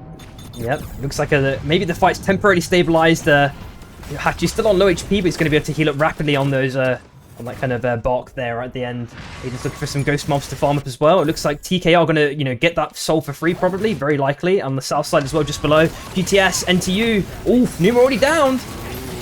NTU in the last game, they had an early exit, but they got a lot of damage in this one with a 6 Monkey Strike, taking more damage on to QTS. They find for a teaser. You'll see the next target tries to get over the abyss while Choipy goes north. Spider Brawl wants it, sending out the monkeys again, but not the follow-up. Both teams lost one player. Seems that they're being a little bit more cautious on how they approach it afterwards. And just looking at QTS, they've not even had any relic, the chance to buy any relics. Money's not looking too good either. It's going to be quite a rough game for them to come back from. It's going to be very difficult, it seems, in their TRF. Oh, Dracos already downed. They are looking really strong right now with the armors and items. I feel like that's kind of like the name of the game. Again, just going back to what I was talking about before, where it seems like one team, they win a fight, but then there's a fight afterwards and they end up losing. Here we have PSM trying to go for their fight against the Shies. They had a lot of damage on a Sprokin, but unfortunately their armor just not in that position to be able to capitalize upon it. Instead, they have to put down the emergency platform from Luca, trying to get the dunks as well. Bouncing around the monkey, but he's able to get out until Hachi chasing him over the abyss finally before Luca. Oh no! Little Meep in purple looking for the Dragon Slam, unfortunately going wide with the staff. No dunk. Little Meep hopping on to the Sky Shark and says, "Hasta la vista, baby." Purple, you're on your own. And we did see one member making out. It looks like TRF did take the soul as well. And Meep is still last alive, doing a whole lap around the map, trying to find all of the teammates of every team. Still last alive, Treadsy. Blowing up the Sky Shark. Unfortunately for Little Meep. Not quite the Tokyo Drift gameplay we needed. He was found out by too many teams. Yep, and we're also looking at TKL. They've lost Synod as well. It looks like they've been pushed out by NTU, potentially. And, we're seeing Floor with the squid, what's it called? Vive Infuser, if I'm not mistaken, of course. Yep, it is. Crown pickup. I'm getting better with these. I'm getting better with these items. Slowly but surely, I'm able to recognize them. Because right now, A lot of teams here at site 38. Here's something. Seems that 3 little pigs and the FFD looking for the Fusillade, getting a ton of damage, but that stasis delaying so much more until a slug wave came out of Fade Strikes, losing Void Punch from the Shy, intervening and separating FFD. Draco's gone. There's gonna be the 3 little pigs. Instead of looking for the kill and the wipe onto FFD, instead they have to deal with the Shy, who now take the position that FFD once held. Yep, and they do have like slightly lower ground than them, but they've easily just taken it over while 3LP look to farm a bit of money. Just in this kind of interim state before another fight is probably about to roll over. The nice chunk account, I'm doing a little bit of a trolling against 3LP. Daily mob resets for day 4, the last day pretty much to grab mobs. It looks like QTS are finally fully out as well, 9th place. Yeah. While Shia continuing to look for an avenue for an engage. Looks like Aiden started this one off, gets stunned by Spro, in fact. The problem is not the damage.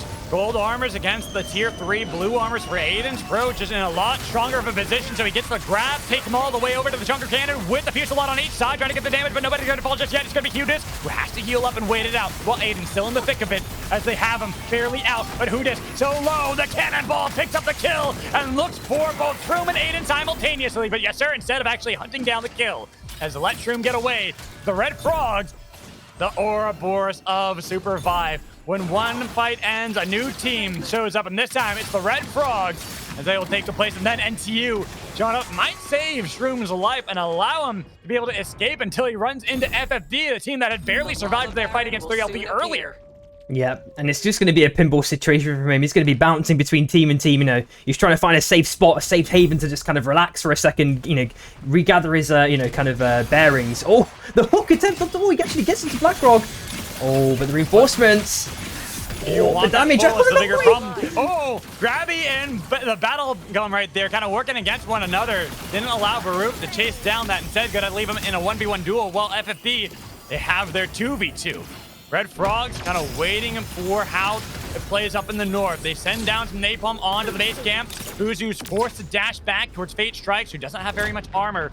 On the kill feed, the Tom Kick rejects beating Rattata like they had in the previous game, yet Rattata was the team that was able to beat them at the very end. NTU intervene with the Dragon Slam to rip apart Cookies. Teldo missing his, but it doesn't matter. They've got enough damage, and it's going to be Tom Kick on the outskirts of the circle, trying to avoid 3 teams that are hunting him down. Don't want him to have that miracle play. He's still got a minute left on the clock. Overkill round's a little bit shy. Not going to be able to land. Tom has been waiting it out this entire time. Who does he want to go for? There's a dunk onto one side. Flawed chasing onto NTU. The drag's interrupted by the Dragon Slam with Numa. So low. Minion spawning at the right time to make sure Spider Brawl is not tackled down by Tom Kick, but he's been avoiding for so long because DKR, they've been hunting NTU instead on the staff. Spider Brawl tries to get the slam over the lava. Will find some damage, but he too gets slammed over, taken down, while Tom has avoided the ire of so many squads surrounding him. I'm surprised nobody has looked for this lone Kingpin who goes right through the thick of it all to survive. And he obviously has some sort of buff that we can't see in our spectator view. Maybe he's, he looks like a tree to everyone else that's moving around, somehow. He's just evaded all of that combat, made it out, probably going to get that crown pop for free. As you mentioned, with so many teams fighting each other, somehow he made it out of that one. Flawless also picked up a crown too. Sometimes that's what happens, though. They're too afraid to look for that team, because then what if the miraculous crown play happens and now you're suddenly having to fight a new team as well?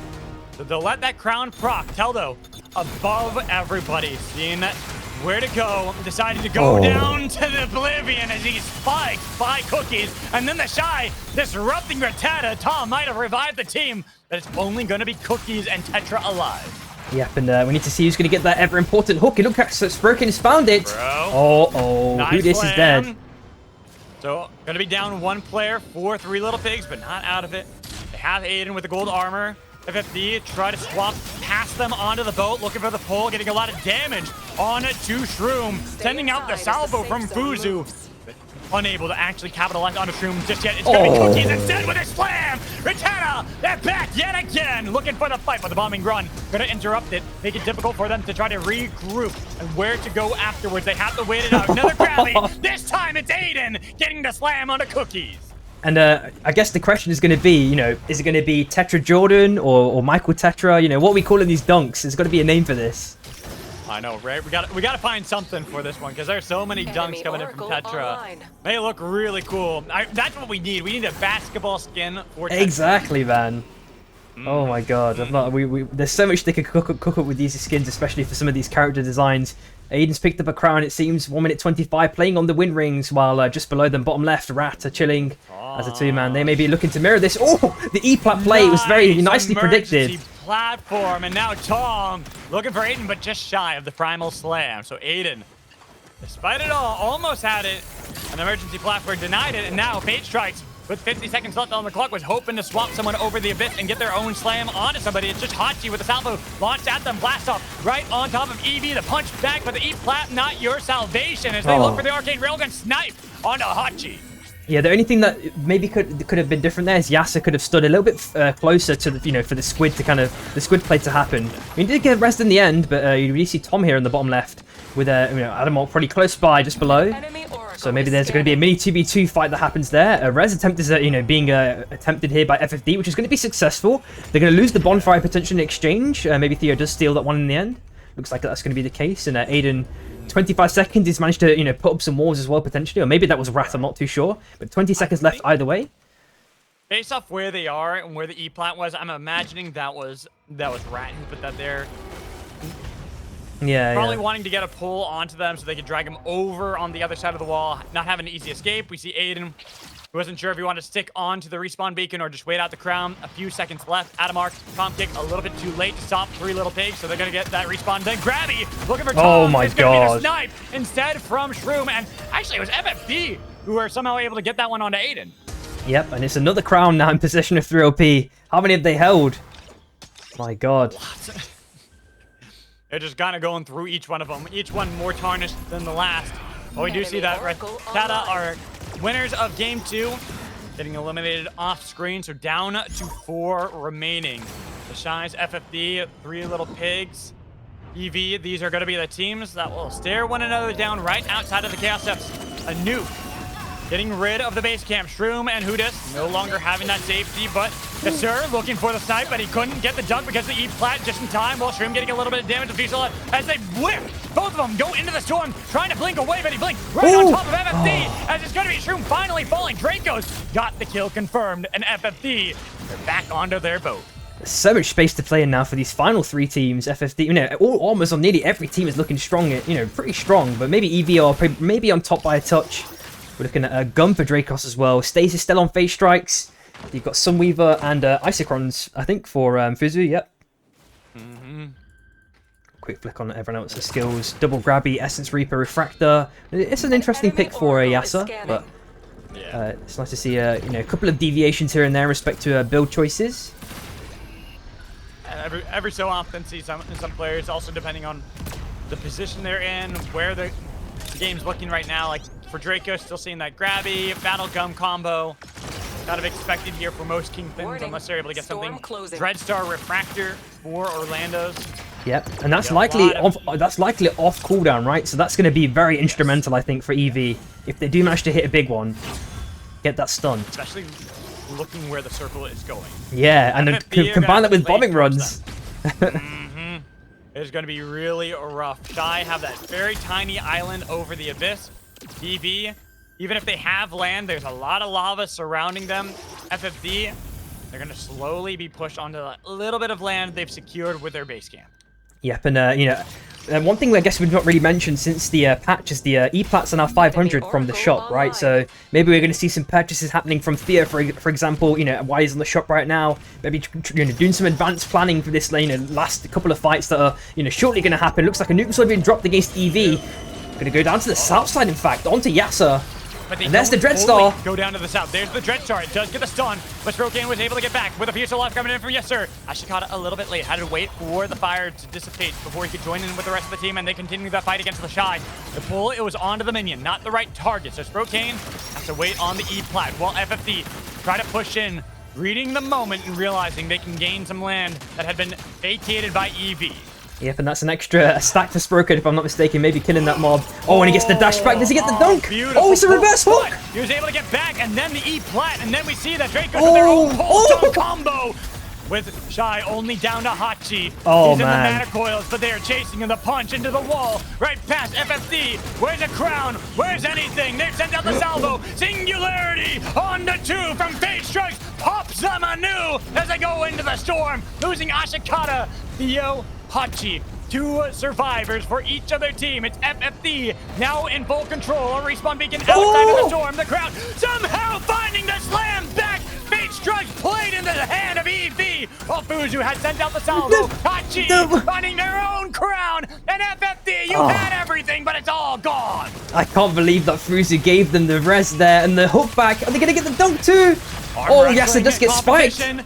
They find one dunk, and now they're looking to see if Hachi can do the same over to Orlando's, who's got Oh, he very little misses. health. The blast up going wide. Hachi missing it down to Sprocane. Lots of health, lots of armor. But what can you do when surrounded by all 3? You look for your own dunk. That's what you do. But they continue the hunt, picking up a crown. Dangerous to play into Kingpin, especially up against Sprocane, who's waiting out the grabby, waiting out the pull. What's going to happen? Where does he go first? Grabby going wide, right past Sprocane, as he is waiting for his moment. Ashikata playing a little bit too aggressively with a nice E-plat to try to deny. With damage on his Sprocane, but he just needs one dunk and couldn't get it. EV take game 3.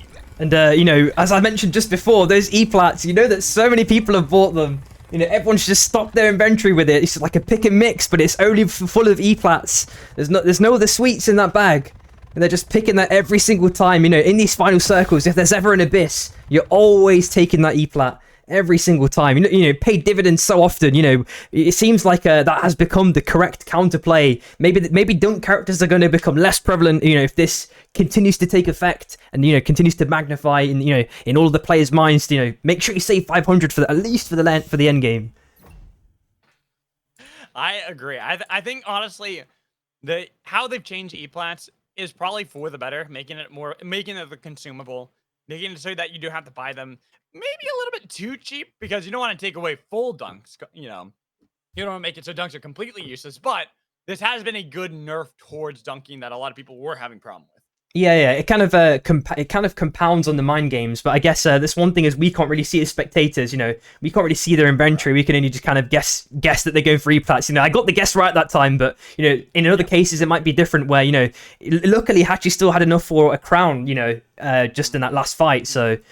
It's going to be, hopefully we're going to see some improvements soon in respect to the spectator system, or we can only hope. Yeah, the thing is, there's so much information right now that it is in a rough spot of what do you show to the viewers, right? Yeah. Because there's so much, and you don't want to overload them, but there are definitely certain things that we need to see, like souls. Not being able to see souls so easily, definitely something. Select your nice. hunter. Yep. I don't know if making the consumable easier is a better way, but maybe You are the drop leader. Maybe someone will think of something smart, much smarter than I would think of as a good solution. Yeah. I'm just really happy that since the change has been made, it's kind of leveled the playing field in respect to dunks, because since 1.0 dunks have become ever more present. If you're playing a dunk character, you're kind of inherently buffed since 1.0 due to the amount of abyss, and then I feel like maybe it's just made the end game a bit more even the mid/end game a bit more healthier. Maybe and I know that Theorycraft have kind of alluded to making some changes anyway in the last couple of patches, right? They've been saying we're looking at dunking. I can't really remember the specific phrasing they used, but they're looking into changing it again in some respects. So yeah, I think the big thing is that people are just getting. It was the whole issue with spiking in the first place, where a lot of new players were like, what can I do to stop that? But dunks are cool. Dunking and spiking has always been cool. When you're able to make it happen, it's great. But when it happens to you, it feels bad. So it's one of those 100%. things. It's difficult. It's a very difficult thing to balance. Yep. And I'm wondering if they will ever bring out or an item or something that allows you to know how much money an enemy has, because there could be so many mind games. If E-plats stay at the same price, let's say you're in end game and you have some sort of perk that gives you, you're allowed to see the enemy's inventory or something. It's like so many mind games involved. Are they going to E-plat for this engagement or the next engagement? How much resources do they have left? For us as spectators, we can typically see most of the information, but I think potentially revealing that maybe as a legendary perk or something would really, intensify the mind games potentially, or maybe as a storm shift. I don't know. Ooh, a lot of interesting ideas that could happen. So I saw them landing right there onto the tracks. I thought for a second maybe we were gonna have an early whistle. Yeah. I had the whistle ready. I was like, oh, you guys are really playing with fire there. They're trying to land, I think, on the train, but just missing. Yeah, no worries. Bye, love you. All right, peace out, twin. All good. Right. Very standard circle this time around. Very standard circle, very standard drop. Despite it being bullet trains. You know it's gonna get crazy later on, but for now, we're just seeing how everyone's kind of fanning out. We had, I think was it FFD or was it Rattata that was down south? Yeah, it was Rat. Yeah. Tom gets rejects here. Early scrap. PKR losing massively to the Shy. Teldo thought about taking that revive, but deciding better against it, knowing that even if you get the revive, pretty much just going to feed more kills over to the Shy. Yeah, but something you definitely don't want to do. Let's have a flick back on the down on the south side. As you were mentioning, FFD, seem to have potentially have first dibs. In fact, never mind. Level 6 on 3LP. They've not got the Visor, but, or Fuzi potentially caught out if 3LP recognize this. Oh, they cancel the TP as well. Nice. Oh. So Fate strikes down, but Fuzu gonna just continue to take some of that gold right from away. That could not have always existed, right? I'm pretty sure it didn't. I'll probably need clarification from some of the players to see what happened on that one. If they don't give us clarification, I'm gonna go watch back some fun. Maybe we are just crazy. Maybe it is a Mandela effect here. It's always been like that, but I could have sworn it wasn't either. Yeah. We also see Baruf as well with Blink. Very nice pickup. Theo trying to send some LMBs towards Treadsy's way, but Blackrock's just behind him. Misses the dunk. Oh, low There's HP. The Blink missing it though, but still getting the kill on a Theo regardless. EV are winners from game 3. And a rough spot, a nice percussive blast from Orlando's. We'll trade it back onto Treadsy, but they will be able to respawn that Wisp pretty quickly. Despite the fact it was a nice play from Orlando's, they don't have any ground stand on in Dawncaps. That's why they vacate, look for the Sky Shark, and we see that Fate Strike, who just got revived by FFD, already taken down by 3LP. Yep, and Dracos is now the last survivor for FFD, likely going towards the kind of south res, or maybe towards Grind, I'm not really sure. There's a lot of opportunities still available. Let's have a quick look on the bottom right hand side as well. Numa also with the odd Songbird pickup early. 4k as well. They're looking really healthy money-wise, pretty much. So they should be able to get some buys in hopefully soon. And on Mage Bog, there might be a massive fight transpiring between SB and TKR. As if come for come right here. Yep. Looking for it as SB pushed back the Dom Kick reject. They drag back the book towards them. The one team gets it. I think that goes over to SB. Well, they chase and split up all 3 players of TKR, sending them into the bog, and it doesn't look too good right now. Putting down some sort of vision up on his perch. Teldo goes, but doesn't even look for the slam. Instead, he's slammed back into the waters below. Yep, and there is a fight on the top side as well. I'm just going to quickly look and see if Spider-Ball can make it out of that one. Here's in the Sky Shark. I think he's going to be okay. Fuel is looking healthy, but Yasa, Hachi might go for the chase endlessly. I will flick onto the top side because that's going to keep going on, I think. Oh, wow. Exactly. Yeah, you were right here because we have 3 teams in Dawn Caps. It looks like TRF in an awkward spot for the Storm. Slowly pushing towards them. EV, our winners from the last game, where they had difficulties earlier against TRF in Dawn Caps. They have been able to regroup, revive, recalculate their strategy to try to fight, but they have to deal with Rattata also being here. Eventually, our GTA chase went down. Spider Brawl was defeated by the police. He was wasted in that one. Well, we got to keep our attention here. DRF don't really see a way out of this too easily from Dawn Caps. Yeah, I'm surprised they're not going for like a really long rotate because they're just being held out, or they were being held out by 2 teams. Now it's just Rat holding them out permanently on the edge of circle. The Roof is now looking for potentially for a flank with the Blink. Oh, doesn't try anything with the Blink, just tries a hook in fact instead. But I think maybe on that next cooldown, might pose a big threat. I think Tom has already probably told the rest of the team members, watch out for that Blink. If they're not already looking out for it, hook attempt by Tom has provided a bit of space while Rat do go down to the south side. A car is available waiting for them, nicely chauffeured, and Adamok is there just on on the gliders himself. They've made their way onto some mobs. Should be fine in this scenario. Let's flick over to the bottom left and see what's going on there. Deciding it wasn't worth it as we see a nice slam onto purple QTS. Themselves control, looking for another slam, but it's Little Meep instead who gets the dunk back. 1 for 1. Zaf a little bit wide. So TSM, even if they've been divided, they'll be fine for now. While EV want to bring back Ashikata on the respawn beacon. Flawed. Don't know where the rest of the rejects are, but it seems like instead of actually looking for that respawn beacon, I'm just going to go to Kobayashi to try to revive the team. While NTU, Unchained Animals, they have their own fight, but the Sky Shark about to blow, sending the shock waves. It's going to be a Flight of the Firefuck away. NTU do survive what seemed like a dire position up against UA. Yep, and a full south side, I think there's a bit of gatekeeping going on. Who is it in this scenario? It is going to be Shroom who is gatekept, and they're back actually in the zone. And on the top side, I think another interaction might be happening this time between UA and Rat. Hook does miss narrowly by Calcio. Just narrowly, but the bigger problem is who's coming in from the north. They've been up in the northern part for so long. They're going south for the winter, and they saw UA. They now see Rat, a team that had kept them up in the Dawn Caps, and now look to push them back up north. They've already gotten rid of Black Grog and Trezzy. Put down with the walls, the treacher form, make it difficult to escape Trezzy and push over the abyss. It leaves only one alive. Well, Rat now have to fight against the Unchained Animals. Levi sending out the salvo, and that's that salvo to use a lot to get a lot of damage on him. Grabby interrupt the Tom Kick. Could not escape Cookies and Adamork. Need to go into separate directions, but instead Cookies hopping onto the Sky Shark. Seems that was enough to pick up Fields. Ooh, jumped off on accident, but he does still get back on his ride and gets out of there. Yeah, I'm hoping they, make another iteration to those cars, because they do have slippery back seats, it seems. You always slip out if you press F, and then it just kind of doesn't kind of respond for a while, and then it does respond, and then you're like, oh, I'm in the car. And then you press F again, and it gets you out of the car. Poor Geckard. He got lizard right there. Yep. Couldn't get out of there. They just kept pushing the lizard button and finally found the lizard themselves. Yep, we are looking at auto repair and corrosion in 20 seconds or less. Pretty much. SB lost Gecko, as you mentioned, and we're looking at Essence Reaper, Grabby, anything else spicy. Pretty much the same stuff. Well, Yas is going Air Blaster this time, actually, so okay. A little bit of deviance again. Yep. So, and then NTU. He's surrounded by two. Three little pigs with a pull onto them. They take down Numa of NTU and then look for EV, but EV been able to defend so far. But look at the minimap. We see the Shire coming in from the south, so it's going to be a little bit difficult. While Ashikata was able to get the kill on a Shroom. UTS chasing down the last player of TSM. Little Meep. He's got a jump pad, might be able to escape over the train tracks.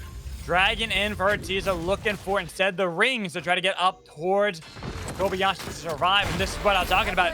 With the soul already inbound, three little pigs trying to respawn in the middle of the Shy, but the Shy get them off of the box so they can't bring back the team to full to fight against them at full strength. Yep, and let's see on the top side what's going on there as well. We're looking at double Isocrons. Tom now in possession of Blinkstone. Unless there's two on the field. I don't know if Bruce dropped his or something, or lost it along, amidst the chaos. Looks like SB have picked up one of the souls, and Shin sends in a Fusillade. Luckily, Luca makes it out of that one. Don't know if the same is going to be said for Purple, though, as Shin continues to send those flurry of LMBs Purple's way.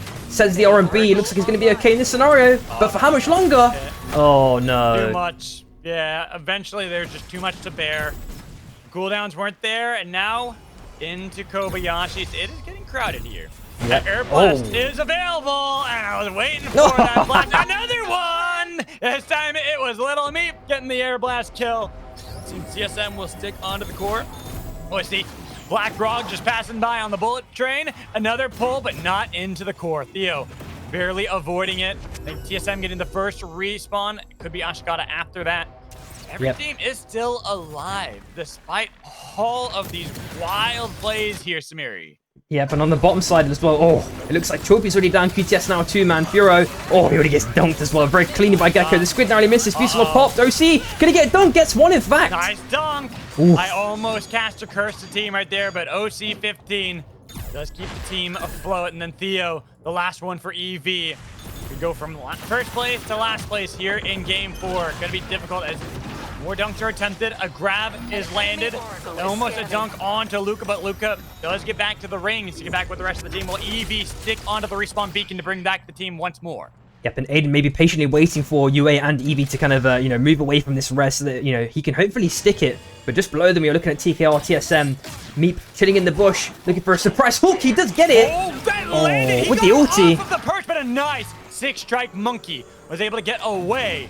A 6 strike, monkey strike was able to get away. And now another pull. This time it's Theo with the slam. The damage on the Flashy Frost. Then looking to see if they can get Kingpin. But out of nowhere, RTK from Hachi blasting on to EV from first place to last as they got no escape from Hachi's wrath in their burning. But wait a minute, Theo, the heat is no more with that dunk somehow surviving despite it all. Yep, and it looks like chaos was brewing on the south side as well. Adamok is down, actually, in fact. Hopefully they can get the res off. Blinkstone still in possession of, from Tom. Just trying to get a little bit of a mob farming in at the last minute as well. QTS back as a full 3-man. 2 teams died in quick succession, FFD and EV. Wow. So EV from first to last, it took a little bit longer than I expected, but FFD right after that. So now down to 10 teams, but we are in day 4, and yet still 10 teams on the breach and back into Kobayashi's. Another circle, this one a little bit more. No, that's the second time this game Lil Meep has been able to find the air blast kills onto that very core and might look for another one. Yep, and who's left? It's only Yasa now. Hopefully he can do something, with his own air blast potentially. We're gonna have to see, how that one evolves as the game continues to progress and that circle continues to close. TKL getting some mob bombing in. Yeah. Going on to Kobayashi. Okay, a little bit. So we still have a lot of Kobayashis at play. The core is still going to barely be clipped in. Oh, just below it as well, SB are looking to have a fight potentially against NTU. The dunk, piece lob pop as well. Big amount of damage onto Ash. Oh, he might be toast. Rewinds at the last second. Blinks back, was able to survive, and now they're back on their perch, looking for the Dragon Slam. Getting that damage onto Shin. So first casualty, SB now having to put down the Missile Breaker, but unfortunately it's only Deperek that was able to get away. As the Red Frog telling them napalm onto the position. They've got the Grabby Squid, they've got the slam, but the pullback might be able to save his life. They've gotten their Felix out alive, but now they are over the abyss and they have to heal up. Somehow they escape from the Red Frog, but not all fights are created equal. As we look at the 3 little pigs, they try to get Aiden through the jet stream. He has enough heat left in the tank, but he's got to get back up to Kobayashi's before he can get the team alive. Well, yes, sir, trying to do the same thing. The chase from Teldo looks for the lone shiv with the Sky Shark that runs out of fuel. Not going to be the case because it's UA that collapsed for the kill. Yeah, and that is Shy out. 10th place, if I'm not mistaken. That's a big stinker for them. And Tom, he gets the blink dunk, hook back. Oh, is it going to be spicy for him? Doesn't the ulti, so he does negate a decent amount of damage. Another Dragon Slam. They put down the Tetra form. They try to separate the fight so they can send out some of the blast, but they got to be careful with how they go for it. Volcanic Crusher crushing OC-15. Then Choice B, seeing the low health on Adamar, could not capitalize. Rat survive, but it's going to be another respawn beacon attempted. They get the pickup onto OC-15. I still see other teams on how they're positioning. SB up in the north had beaten the Tom Kick rejects momentarily. They got an E-plat because they cannot enter into Kobayashi too easily, already controlled by TSM. Yep, and they're trying to, buy their time perfectly. Looks like Gekko's made his way in, but Shin, okay, Dagger Spawn as well, makes it in as well. Fusillade pops, just an extra bit of insurance. Careful.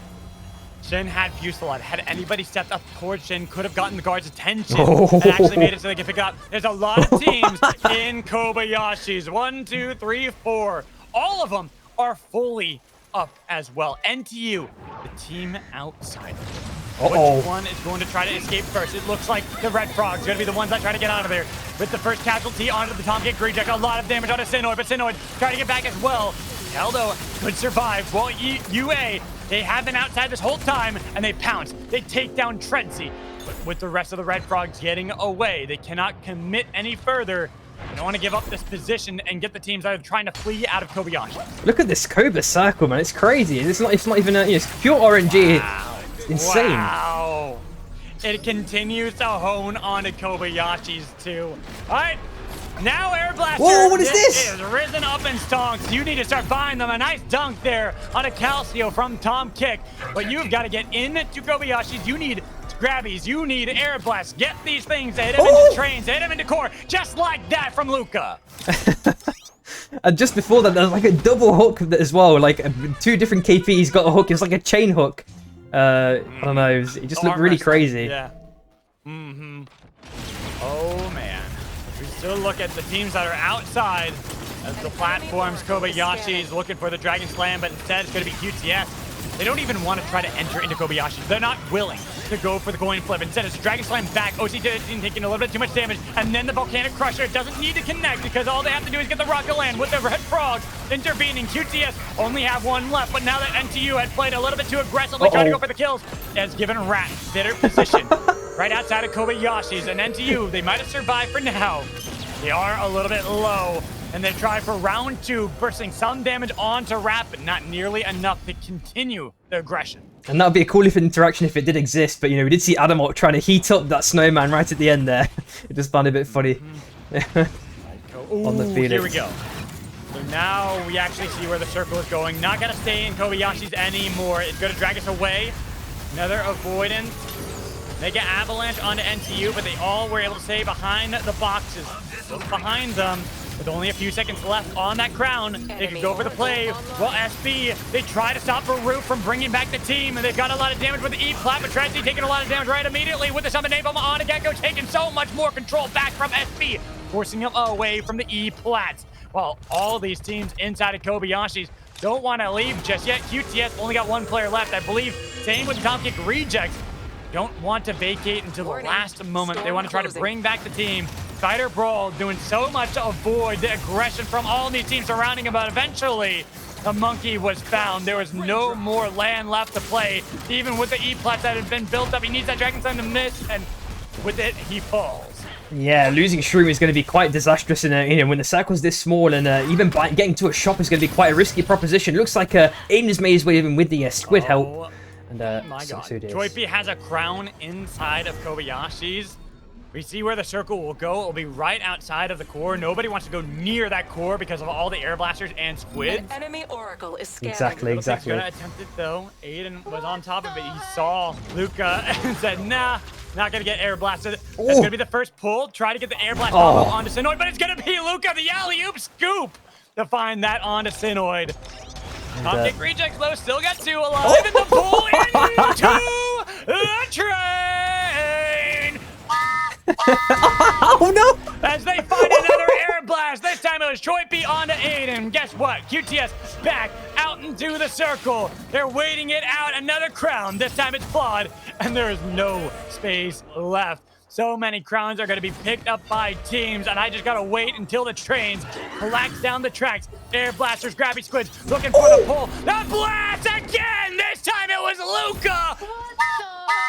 On the UA, getting revenge for TSM. And I didn't know that they made like a rematch mode in Super Vive. You know, with these air blasts, it's like you're passing a ball around, but that's meant the 3LP is taken out. Just taking out these air blasts. I told you, the stonks went up on air blasts, and teams have read that well. Yeah, but TRF, look at that positioning as well. They are in circle. Adamok has made his way over as well. The nuke has dropped. How much space left to play in? Oh, the dunk. The donk, the pull to save. Make sure that Rat aren't out just yet, as they have to wait out the E-Plat. But look behind them. SB are still there. I hear the core. Even with the Tetra form, it wasn't enough to stop the pull, so they lose Cookies, leaving only Tom Kick. Can he get into Kobayashi's in time? But we see a crown outside. The train takes down Gecko. Another play. Well, it takes almost purple, barely avoiding it with his own perch. But he's got to get inside of the circle as the storm now is starting to collapse back onto them. TSM are still alive. There's TRF still in the circle. A slam, but the retribution kill back onto them with SB behind them. TSM got to be careful. They've lost Little Meep. It's only Luca left. And Luca has to survive while they get pushed back, taken down by QTS. The train narrowly avoided by QTS. A lot of train kills. Well played by all teams, but only 4 remain. Yep, and we are seeing TRF with the pad play. Maybe they can circle on the left as well. I don't think they're going to need to use the pad anymore, but that it, you know, just provide a little bit of knowledge that they found SB on the left-hand side, so they know that there's at least one team, of course, and the QTS are on the right too. As we can see, they've probably you know, already acquired that information. We are seeing Tom Kick jump over from the top side. We might be giving a free donation here of these red items to TRF. Oh, got the rewind. No Brown had the rewind, but didn't go far enough, because guess what? You were in the middle of the track. Vortex Charm, second worm, cannonball onto Tom. There goes Ratata as they had the fight, but now with the slam, driven over by the monkey. Summon Napalm, but where do you go? The engine surrounds you. TTS barely are able to find themselves in these little holes in the walls. They avoid the bullet train while SB and TRF They have to get back onto the track, try to fight one or another once more, getting a lot of damage. First it's Shin, and then it's OC. He wanted to get the E-plat down, but wasn't able to get the damage with the Red Frog. Pushed back, another slam missing on a Dredzy, but instead going to use the 6 Monkey Strike to try to get away. Then he tries to avoid the attention. SB only has Gecko inside of the circle. But QTS focus on the SB. They have to realize that they have already lost one player on the other side. Their Monkey is gone. It's just Gecko now against QTS with the Red Frogs waiting it out. But unfortunately, Gecko gets dragged into the circle by the train, looking for the pull. As TRF decided to go simultaneously on the both. Gecko gone. Red Frogs victorious. Oh man, and that was definitely one of those, oh, we just got to play for second, guys. And then, unfortunately, Gecko still went out third there because he kind of did a little dash right at the end. Maybe it would have been the same outcome either way, but maybe he could have sneaked a second potentially. I'm not too sure. It would have been typical. It's one of those rough spots because you look at where the circle was. Yeah, in this little machine area, without like the prevalence of myth that we used to see all the time that could get around a lot of these walls. Now you are locked into most of this unless you have a jump pad. Exactly, Jump pad, exactly. Maybe a blink to get over something, but it was rough. Yeah, the only thing you could have is like a Saros portal or something else for that. If you don't have the comp, you've already lost a game select. You're never going to know what the circle's going to look like, of course, as well. Alrighty, so we are. That was a lot of fun. Yeah, that was crazy. Right now in Global Oracles for game number 5. Let's quickly flick over to that. And we should be ready to go. I'm trying to eat really quick. Alright, what have you got? There's just some leftovers. We tried Your this hunter. one restaurant. Yeah. It was supposed to be like northern Chinese. Ooh. And yes, You but are the this place drop was kind of a leader. failure. It was Aw. very Americanized. Very, very Americanized. I mean, you find that with most what's it called, restaurants, unless you go to specific areas that have kind of been vetted, by people of that origin, or it's, you know that the chef is from that a specific region, Yeah, it's like, it's not bad. Like, their soup was really good, Yeah. but the other stuff, it's like, you can tell it's very Americanized. My wife was very disappointed. Oh. Because she's Chinese, so she knows all kinds of cuisine all over the place. Oh, wicked. And so normally we have done really good at finding really good places all over the place. This is the first one that was kind of a dud. Oh, that's not bad then. I mean, you're gonna find a dud eventually, right? You're never gonna hit every time. Like even That's with exactly what I told her too. Yeah, exactly. It was bound to happen eventually. Yeah, like you can have good reviews, like read through everything, like the exterior and interior looks nice. You might be getting like weighted on perfectly, but the food still might be mediocre. It could even be a bad chef on the day. There's so many variables, right? Exactly. Yeah. And the big thing for us is like trying to find more authentic, obviously. Like we live in an area that has pretty authentic, like Asian food. Yeah. Like, it's still pretty Americanized, but it's better than most. But this one was definitely much more Americanized than anything else. Sure. I'm gonna take a couple more bites though, because. But the thing is, you don't want to waste food, I mean, leftovers are always insane, man. Like it's always like the thing to look forward to. You're like, oh yes, I don't even have to cook tomorrow, and it's still really nice food. Like, oh, it's the best. Like I made this one dish the other day. Sure. American Chinese orange chicken. Okay, garlic. That is true. American Chinese orange chicken. All right, that is pretty goated. That was like one of the few exceptions. I made this miso salmon a couple weeks back, which was really good, but I only marinated it for like an hour. Oh. And it was still delicious, amazing. But I had leftovers, and so I ate it at work the next day, and I tell you, it was so much better the next day, like infinitely better, and it was good on the day, but it was even better the next day where I'm like, wow. All right, next time, overnight marinating this. Yeah, dude. It was just that much more delicious. But yeah, I definitely get your relic. we gotta get our fights here because CSM tried to fight against the Red Frogs who took that last game, but they are already struggling. EV surrounding them, making sure they can get the first casualty there. Well, the Shies have shown up as well. 4 teams, all in charge of Fate. Doesn't seem like we're going to have the full fight. A nice burst of damage. Meep actually swapping it out and no longer on that Kingpin has decided to go for Tetra for us. Yep. Oh, and we do see Pepper with a little bit of a cheese player with the tree. for the extra bit of stealth while Yasa, you know, sends a flurry of LMBs towards Meep's way. Looks like he's going to make it out. And we did see Treads as well with the Dragon Breath rounds pick up. And didn't manage to make it away. Whoa. TKR out to last place super duper early. Very early. Every single game today. We have yet to have a team eliminated before day or night 2. First time we've gotten this early in our scrims today. Unfortunately, had to be one of our teams. Now we see the EV fighting against TSM. EV hunting TSM through and through all the way down to Kobayashi's, but deciding to relent, needing to farm up just a little bit more so they can hit those 6s. I'm gonna take some more bites. Yep, no worries. I will cover. You are good in this situation. Let's have a quick look at FFD. They picked up some armors as well. We knew that they were on gridlock. They got them completely uncontested as well, from what I can see at least. That's a really, really nice thing for them. Nice early power spike. And on the top right, we're looking at Into getting a bit of farming as well. Let's have a quick look in the zone and see what's going on there. We're looking at Furo with Paladin's Primer and Stasis as well, of course. Yeah, the air blasters, you know, may have rubbed off on people from that last game. Maybe a couple more pickups, as you mentioned. We might see some. I'm not sure. On the top right hand side as well, we're also looking at TRF. Isochron's on Treadsy as well with the Dragon Breath rounds. Blackrock with the punch and primers as well. That's an interesting build. Oh, and Yasa might be in trouble here. Gets the bowlers. Was able to get off of the Sky Shark and now tries to get back with the dagger. Hachi might be able to save their Shiv. Now the Sky Shark being rode by Sprokane, hopping off it, realizing it was about to blow. But then to pull himself to get that dunk on the Baroof. Tasting your own medicine, Baroof is now again Treadsy loses but this time the Sky Shark is gone, blows up Treadsy. Mega pickups there, and it's like a Sprokane almost set up one of those like trap cars that the police would set up. You know, you just parked it there, waited patiently for someone to fall for it, and they did. Hooked it, dunk. That's it. You're done. Oh man, oh the dunk. Oh, Cookies can make it up this one. Oh, Meep is already down. Purple on less than half HP. The squid. Oh, the combo. Very cleanly executed by Rat there, taking out TSM 11th place. Wow. Looking in the zone, what's going on? Already eliminated. Not even night 1 yet, Samiri. This is insane. It's like a, you know, the first couple of games felt very, you know, relatively healthy and organized in respect to the early game. People were playing their own game, but this time, TRF. Wow, What?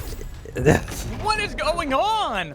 I have not seen this in a long time. Maybe teams are just with the oracles. They know where everyone is. Yeah, exactly. Let's be honest. We very rarely ever play with global oracles. I feel like this might be why, because now that you know where everyone pretty much is all the time, we know how bloodthirsty these teams are, and they do not stop as Dracos look for the dump on the Desperate, separating them, having the grabby squid, but Desperate using the range to create distance, and now with damage from Phase Strike swapping back with the rest of the team, Desperate can heal up, can rejoin the fight. It seems that both teams realize that. They heard that the heart had just been used by UA, so they don't want to get third party. Yeah, I've not seen like that many teams fighting that intensely in zone. The rotations seem really late. We are seeing NTU chilling in bush. Sprokane is going to find Ash right at the last second. The dunk down, double dunk, reinforced by Spider-Ball, narrowly misses, but Sprokane is on super low HP now, so hopefully going to find a way out as Spider-Ball continues to chase us. Hachi with the nice defensive punch. The ulti's used now. RMB onto Hachi. How much damage can it do? Not that much, in fact, after the nerfs. Still chunked a little bit. Yasa has to already dagger back. Yasser is going to be the easier target, a lot squishier than something like a Bishop, but this does give an opportunity for Sprokane and for Hachi to re-engage, as they already were able to find Ash, and now they're getting the blast off into the back line. It's on to Numa. Numa taking low, but Numa throwing out some slug waves, missing the pull, but gives the Shies their chance. And already we're seeing teams fall left and right. Grabby barely missing Spider Brawl, but Spider Brawl did a good job of getting over the land, trying to stay safe, while Hachi trying to make sure there is no true escape. Even with the monkey getting the slam back above him. The slam from Yasser. Oh, make sure there's no monkey shenanigans. Yeah, like you can't play that well, get a spike and then die just after popping ult. That just feels so illegal. It's like you've done everything right and then you fell over before you, reached the finish line. Oh man. And at the same time, I think there was a red perk pickup. Yep, there was. For Rat there on the bottom side that was completely free and isolated. Same for the discount sigil as well.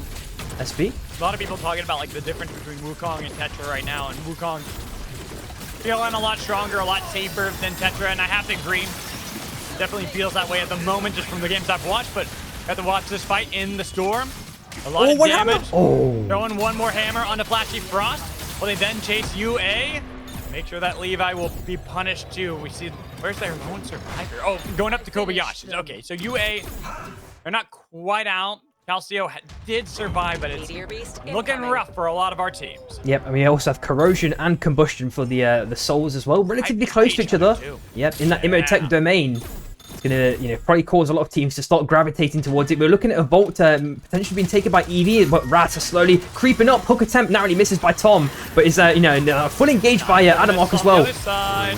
They had the pull back, but it's a huge fight in the Firefox. Slug Wave denied. No damage survived as they find Theo. Then look for the pushback on Eevee, Ashikata, and Orlando's going in opposite directions, hoping that somebody can get out alive. We go all the way back over to Kobayashi's, where UA, I do believe they did get the revive from Calcio, but unfortunately, Stormbreakers heard what was happening, and they make sure it's down to 1-0. They lose Levi at the same time, so no more are UA on the field. Yep, Chaya, faring way better this time compared to the last couple of games they've had. Really kind of unfortunate outcomes, but, looking at their items, powers, everything is looking really, really good so far. Very healthy. And, we are looking at potentially, as we mentioned not too long ago, their souls are starting to get, going through those phases. Not the teenage ones, of course. And, how much is it for Combustion, in fact? Oh, it's actually a chase as well. Orlando's might be on his last legs. Uh-oh. Oh, yeah, definitely. So, even though... Wait. Oh, and an instant revive on the train for Eevee. So, even though there was the kill on Orlando's with a dunk from Tom Kick, I was expecting to see, them struggling or something, but I saw immediately that he had his health bar back, so very well done from Eevee to make sure the team is not just done. They have another chance to fight, but 3 little pigs inside Site 38. Not going to be an easy one to take down, especially when you get double dunked on one side and then the pull, trying to survive, but Orlando's is gone. Theo, the next target over the abyss, and no slam left. Means that 3 little pigs going to only leave 1 survivor, Ashikata, barely getting out alive. Yep, so it was QTS, and who's the other team that took the other soul then? Was it FFD in this scenario? I think, yeah, QTS and... QTS and FFD. There we go. So we know what we're kind of dealing with roughly in respect to powers. Tom Kick is lurking now on the left-hand side. Maybe looking for a bonfire steal in the kind of the center of the circle, pretty much. Another res attempt on Eevee, successfully performed. They're back in the game again. Got another, free mob to farm up, the punch mob in this scenario. And they're also in a really good spot, too, because of the double corrupted zone. Yeah. It's going to keep a lot of teams away from them, so they have that opportunity to farm back up if they can get to an outpost. There's not many outposts in this area, but still. If they can get to something like that, so they can get those armor repairs, they'll be in a much better position. 100%. And we're now seeing Shy slowly rotate up now. They've been playing, after that kind of early couple of kills that they acquired in power, they've played, relatively chill, just getting levels when possible. Armor repairs now coming in for Hachi. And, they're making themselves known to FFD at least. We are seeing the Gum and the Squid on Dracos, so we're seeing if he's going to try anything spicy against Shy. It's going to be really interesting to see how that might evolve. I always find it evolves. weird to see Dracos not playing Celeste, swapping up to stuff like this. Just, to me, it's not what I'm used to ever seeing. As we go down south and we see 3 little pigs blowing down the doors of EV, who thought they had the Chaos Steps as safety. Unfortunately, Theo immediately dies to Rat, who are already in the circle. Orlando's team have an E-plat. I don't even think they had enough gold to be able to survive. While Shy get taken down pretty easily by FFD. Hachi's going to be the last one left. Grabby Squid missing from Fate Strikes, but Hachi has to go far away, as we see on the kill feeds. Eventually, Orlando's was found out. Yep, Rat, again, it's just the Tom Kick influence. They have that, really nice patient. They can just wait forever. They know if they know where the enemy teams are, especially with their oracles, being a factor in this game. They can just play and wait it out. They know what the outcome's going to be when a team has to rotate up into the circle. It looks like Deathbreak has also died for SB, so a crown pickup for Shin. About 1 minute left, roughly. I'm wondering if Hachi can do the same. He has 2.5k. Trying to farm up that Guardian. Hopefully he's got enough money. 3k, and he's already picked up a crown. 1 minute left on the south side as well. We're looking at 3LP kind of rotating around, trying to find some space. A couple of mobs to farm up as well. That's just not too bad. Get a bit of extra XP. And, a lot of safe areas to play with, it looks like, for a lot of these teams. Exactly. Even there for Hachi, where he's getting chased down by FFD. can still get back and play over the Abyss for some time. Had gotten those E-plants from that shop that we see way up there in the north. Exactly, yep. Has plenty of time. I don't think that they have too much to worry about. I'm more worried about how SB are going to play around this one because they get the crown off. They bring back Deathbrick. I think actually not from the crown, but from a Spike respawn beacon. But afterwards, this is the problem that I had because they don't really have many ways to go. Already taking a lot of damage onto Shin with Gecko trying to defend, but now he's put himself in a bad spot. They got the Volcanic Crusher to make sure that he's got nowhere to go. Tried to spin dash away with Abyssal Breaker. Has separated the fight, but guess what? Nobody was there to back up your Oath. So the Oath now broken. Shin with that correct, but they're too late to be able to save their tank and almost got dragged into another fight. Yep, and so many times that, you know, as playing Oath, you know, you've encountered that scenario. It's just, you know, 07, you know what's going to happen. You're about to be toast. You know, you've given yourself up for the team. Hopefully they can, you know, it pays off dividends, your own sacrifice. You know, it's so many times as Oath you encounter this. Let's hope that, you know, Gecko actually gets his payback. Yeah.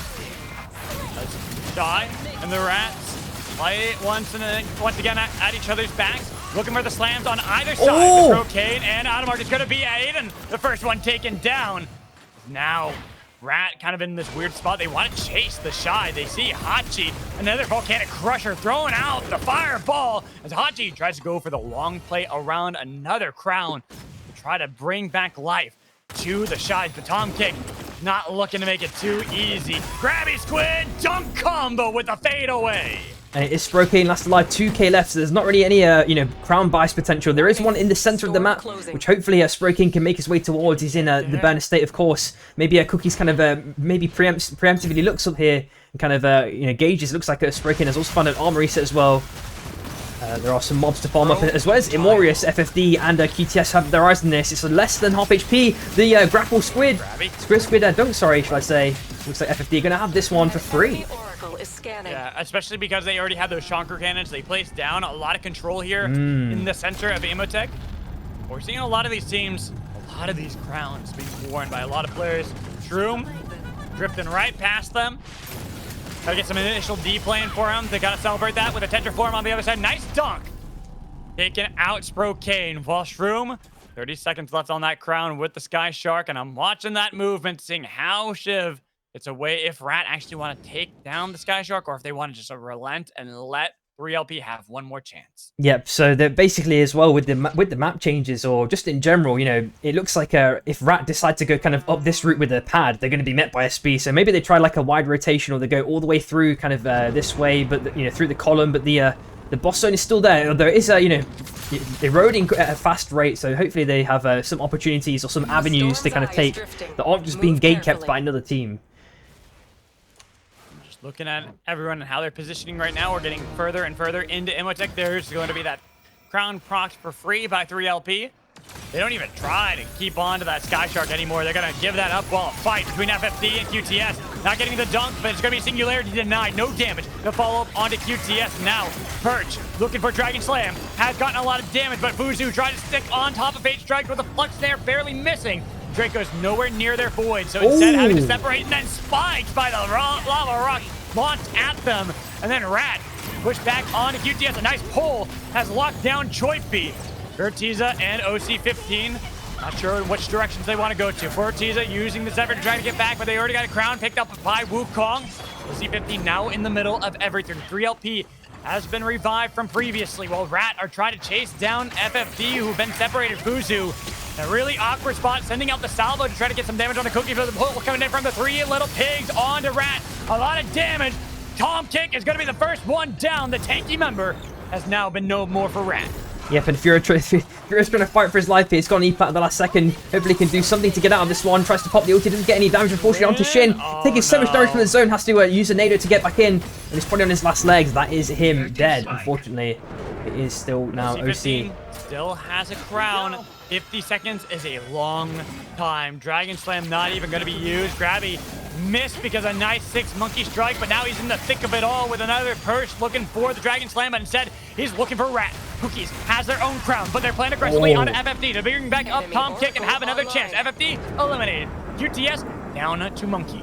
And surprisingly, he's found a way in. You know, now that the zones are finally, you know, eroded, the boss zone. 20 seconds left. And, there used to be an anomaly here not too long ago, I remember. And that's obviously been Yeah, a removed long since time 1.0, ago. yeah. But they can just get over it like that. Mm-hmm. Another 6 monkey strike to try to Whoa! avoid 10 seconds with a dunk on the Adam Arc. OC 15. The team is here once more with Rat now locked in the cage. The monkeys absolutely destroying the Rat. Another Dragon Slam. Might go wide on Tom Kick. He's got the squid to be able to get away.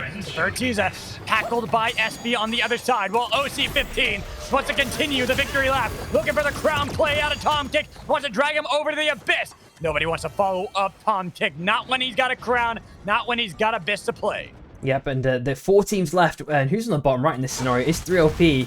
They can play ultra slow. They've got no one really around them. They kind of the column's kind of protecting most teams from kind of interacting with each other, it seems. But SB are kind of now wandering over onto back onto their bonfire, maybe establishing a bit more dominant territory on these kind of stones. As Choipy is now on half HP instantly. Crown 1 minute 15 to try and pick back Furo, and Choipy's already down. The circle round. Maybe Tom's already preempting this. He sees the crown. OC. Woo! No, he knew too, but a nice use of the monkey strike. Looking for everything to slam back with a dragon slam, but it's the slam on the other side from Tom Kick to chase down. Monkey see, monkey gone, as Rat are back in the fight. Look at that zone pull again. It's back onto the column again once more. 3LP. Shroom on super low HP. Looks like he's going to make it out of this one. He's going Festering and Sunweaver in this scenario. SB looking super strong on the armors. We're still seeing Dragon Breath rounds and Masamune, if I'm not mistaken. Yet SB are looking incredibly strong. Oh, I like this nuke. This is a great nuke from SB, so they can look for the fight against 3LP. Getting a lot of damage, but they're going to be the pull into the backline coming in from Aiden. Hoodis interrupted. The blast from Death has separated Shroom from the rest of the team so they can pick up the kill. Here comes the train. Is anybody paying attention? Not really! They got hit twice, and now only one left. Aiden with the shield. No health. Slammed down by the Volcanic Crushers. Cookies has to pull off a miracle. Tetra form. Tetra against the world. The salvo unleashed for SB to pick up the win. Yeah, but as you mentioned, that nuke was just, the cleanest play you could have probably done there. There's no... The only thing they could have, the other team could have done was just pad instantly once they saw the nuke, because if you're there too late, the fight is already lost. And in that case, they were too late, right? They're just picking up the dregs left on the floor. It was really hard for them to come back. And also, the train did not help anything either. Wow. Not one bit. You know me, though. I love my trains. I got my whistle for that reason. It was great to see. Always a lot of fun. So, it's been a good day today, I think, with games. Yeah, 100%. I just need to update the scores real quick, and then we can get into that last game. That was obviously SB taking that game.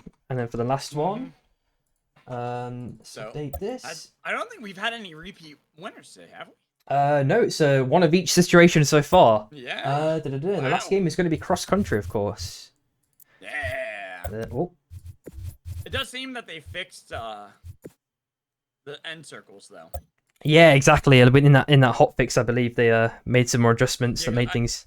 I saw that too, and I was hoping that it was going to be the case. There was one game when we were getting a little bit close, and but thankfully it's fixed. Yep. We're just looking for two people to join, and then we should be good to start. Super quick. You like the new spec gameplay from spec? Actually, that is a. So early game still bad. Well, early game is always going to be bad, and I think most games.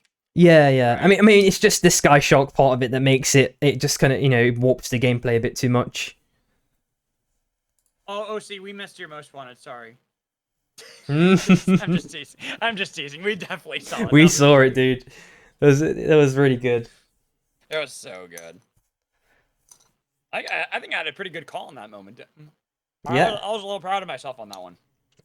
You called it, man. Yeah, I love the addition of Sky Sharks, but I do think they need to be retooled. They do. They're just a little too much with how they are. A little too strong early game. They're cool, interesting idea, fun for the mobility, but nerf them. Definitely nerf them. Oh, I just read that. There's no way they would do that, Relic. Hopefully not. I think the main thing that I want to see is, as I mentioned before, in those patch notes, they've kind of teased that there's some additional mechanic or change coming to the spiking. or the way that spiking in Abyss is going to work. So I'm really interested to see, if that is somehow going to make the gameplay state more healthy in respect to dunks. The E-Plat has kind of leveled the playing field in some respects again, with it being really cheap and accessible. I just hope that they don't, they just done one good thing and then they make it worse with a new patch that's kind of, fixing a problem that used to exist that doesn't exist anymore. I'm just hoping I'm just saying, don't add a new Sky Shark variant. Give me bullet Sky Sharks where if you use space, it is just going to go fast as hell and you have very little control. and if you run into anything, it blows up immediately. Oh my god. Yeah, they're all in their like final damage state. It's you touch a wall. Oh man. But they go very fast. And so if you're able to line it up, it's amazing. But you're more than likely just going to blow up. I'm just saying. It reminds me of like the really old like fragile cars from like GTA. Like they'd go super duper fast. Yeah, and you just that's like exactly my inspiration. Yeah, you clip something by like 1 pixel and you're just smithereens. Yeah. You just zoom and you're hoping there is nothing that gets in your way, because if Literally. anything even gets close to you, you're just instantly wasted. Yeah, and in some of the games as well, like if the draw distance would update too slow, you'd be driving really fast and then the car would just appear right in front of you and you're like, oh, come on. Oh. Yes. I'm just saying, that's the way to go. Also, add more bullet trains. I'm just saying, 3 is not enough. We need 5. 5, oh my god. I will continue to say this until my dying days. But hate how early game. Yeah, but that's the thing. Early game will always be, I think, boring in most games, no matter what. Like, and that's the truth for. I don't think I've played a game where early game is like, oh god, I love how the early game is, right? Yeah. It's like usually, at least with MOBAs and stuff like that, it's like I Select gotta your get hunter. through it. Even pre 1.0, I was like, yeah, you gotta get through it. I wasn't You ever are the drop thrilled by leader. early game. Like, this goes for PUBG, this goes for Battlerite, for pretty much any. Even Valorant, I hate early games for. I feel like it's just one of those things that is boring, but like. Some people like farming routes. I just don't. I'm not a big person on it, but I don't think you're gonna ever find find a perfect ground for everybody. I do agree though that Sky Sharks definitely ruin it. Sky Sharks are just too much. They nerf them. Make it so they gain gas and fuel as the game goes on. So they start very empty, so you could use them, but you're not going very far. And then as the game goes, it just fills up slowly, very slowly. That's my sell. That's a quick fix I think you can go for. Yeah, let's hoping that they're going to implement something in the next couple of weeks. Is it 2 weeks time for the next patch, right? Or less than 2 weeks, I guess, so like 11 days, whatever it is. I want to see another patch this week. I'm just saying. I've been saying this for a bit. I know a lot of people it's a small team, all this stuff. It's like, but if you want this game to succeed every week. Yeah. I think overall, the main thing that's made early game and maybe some parts of mid game bad is just the macro feels extremely lost. It used to be that you'd every decision would be like very like definitive, if that makes sense. But because of the Sky Sharks, because of the like lengthy Abyss, there can be like states in the game where it's just like you're in the middle of a tornado almost. You're just juggling chaos that you can't really manage that well, and I think that part is damaging. And if they can manage to resolve that. And hopefully manage to also keep that kind of consistent state in mid game, because I feel like most late games are still nice to watch. It's just the early mid is late just games not. Are 100% the best thing about the game. Yeah.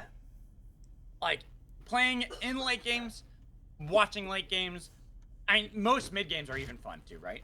Most of those are even fun, but it's just early game that has those growing pains. I think there's certain things that need to be tweaked. I do like your idea though of making it so that if the game's going to be spread out enough, it is a little bit more like if you're on certain islands with certain people, you're pretty much going to run into them a lot and you're fighting them early.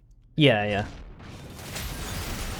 Obviously, you don't want it to be too bad, because then if a team snowballs, then you just feel like you're never playing, right? Yeah, so exactly. It's a balancing game. It's a very big balancing game. And I just want to see Sky Sharks. it's the thing about like the power spike of the relics too. You know, as I mentioned, we've mentioned before. I think maybe last week about the outpost being in predetermined locations. So that also increases the kind of you can call that an objective in some scenarios because you are gaining power, but it's not the same as like a day one boss. So I think that's that thing, because if let's say like a team is camping the outpost, you just have a definitive power advantage over that team. If you're looking to fight them or gatekeep them, and if you do gatekeep them successfully, they're just without relics for like maybe even till mid game, maybe even till late game, or they just don't even have relics the whole game. We've seen some instances of that. I think that part is really unhealthy too. Yeah, it's like, I think these are things that definitely. This is why I don't think they need full big patches every week, but at least a hotfix, or what they'll call a hotfix patch, which is a smaller patch.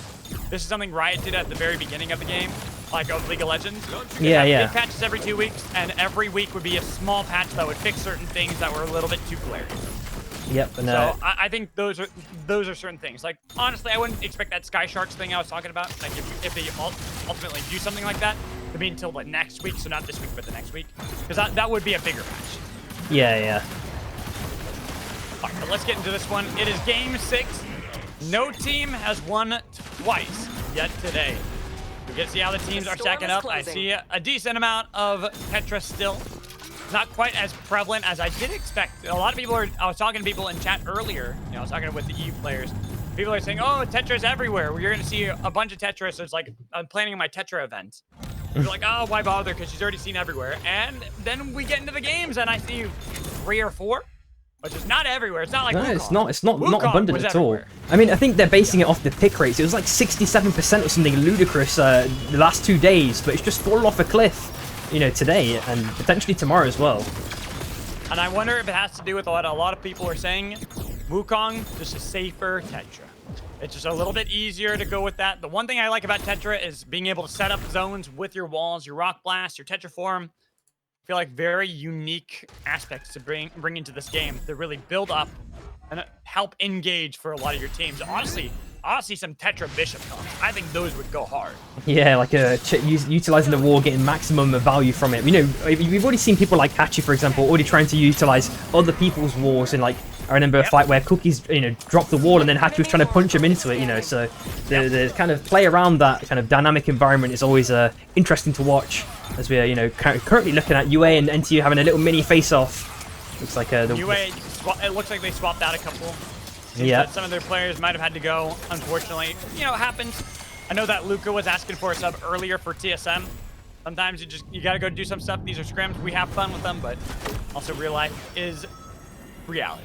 Yep, of course. We are seeing QTS with the Bond Cap letting UA know that they're, of their presence. Levi's made it around. Looks like the other members have tried to do the same thing. The punch by Trophy narrowly missing. Vortex Charm not doing anything either. OC on the tree. Can he get any value? RMB. There it is. Dragon Slam hits 2, and they've gotten a lot of damage, but Eclipse with a nice Flame Shield.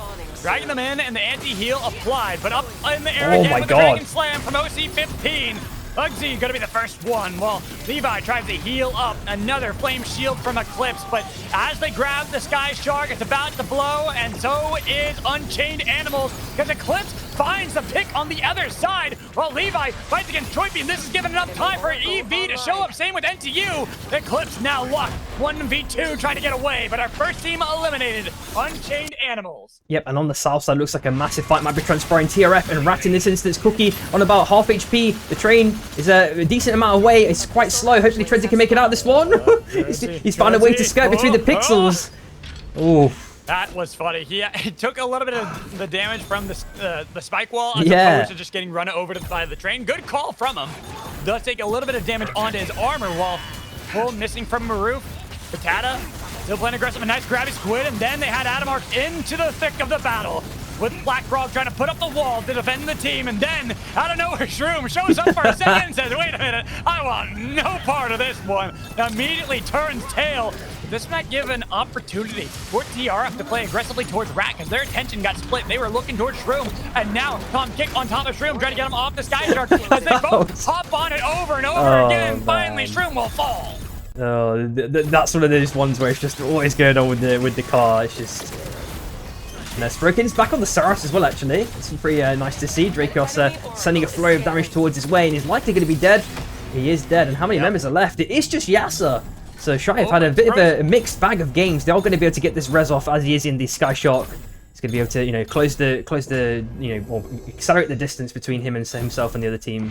EV are chilling as well in the Forge. Brokane also swapping over to his Saros, so back to the main. Yeah. He's complaining about a couple of the bugs that are still very prevalent on Saros. Yeah, the R&B bug, every of once in a course. while. Yeah, he loves to play, and now we see NTU, EV, Theo taking a lot of damage, but he is going to be chased over the abyss with Ashikata sliced down by Spider Brawl. No longer wanted to be the Monkey King. Back onto the typical Brawl action while we see TSM.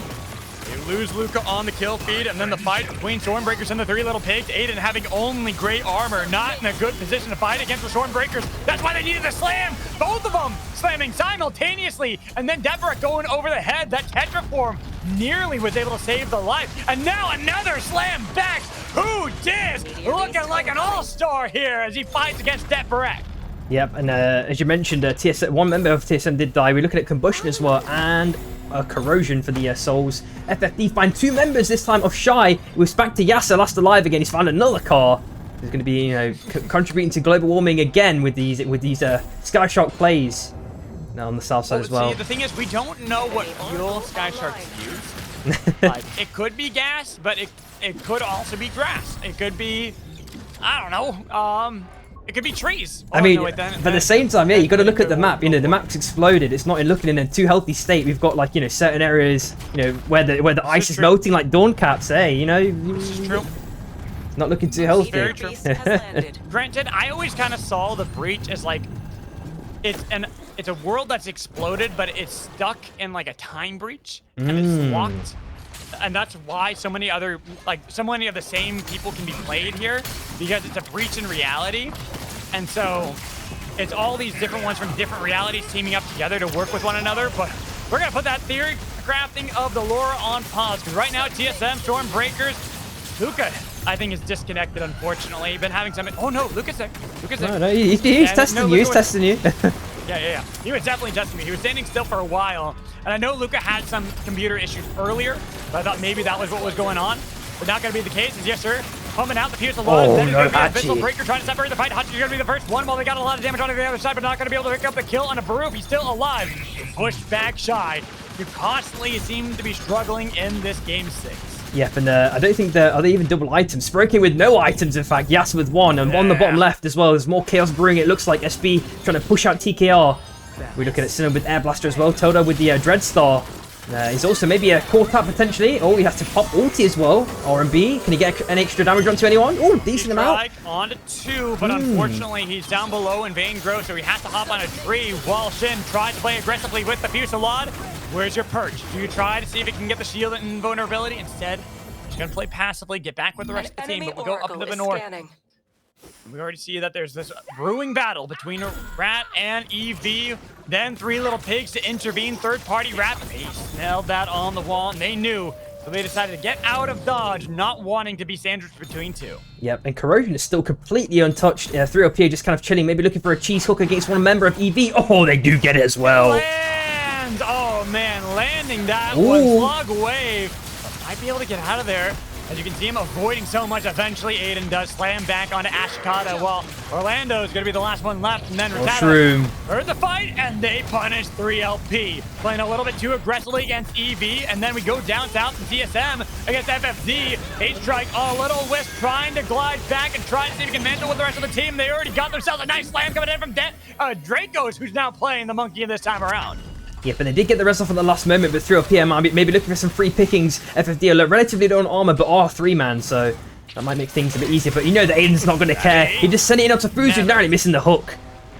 It's a good call from them. They saw how broken their shields were, and they knew they could play aggressively around the respawn, because if they are now off of it, they get the respawn, the team is back to full, and then they're able to play for another round. But we look at other teams that are struggling. Shy continuing to be on the struggle bus here. We look at Sprocaine, no relics, barely any damage being dealt over to the Tom Kick rejects as Sprocaine does get back to land, and a nice spike. Flawed not paying attention to that one, just giving Sprokane the free kill. Yep, and it looks like a box rush attempt is going to allow all members of Shy to be back in the game as well. TSM are also outed shortly after 10th place. Rats have been forced away by NTU.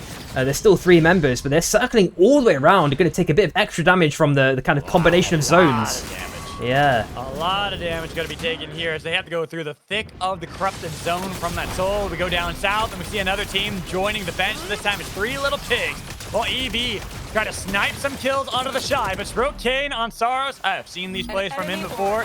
You have got to be cautious with how you approach. They might be heating up, but they've got the fire left in them. They're looking for EV. We've been resetting, juggling this entire time, making sure they have the glider heat, but they were not paying attention to Hachi, who finds a nice pick. Well, yes, sir, he too will fall. The Hachi has got back to land. Ashikata has been pushed off of it. Grabby Squid going wide from Theo, while Sprokane in the thick of it all, waiting to see if he's going to be ionized, landing the auto attack. Ashikata, that one in his sight. The Sniper King, but the slam from Theo gets retribution back for EV. 1v1. Hachi, you're burning up, you're on fire, trying to blast back, and one shotgun blast takes down Shy. It's like 2 charging bulls right at the end there, having their own little fight.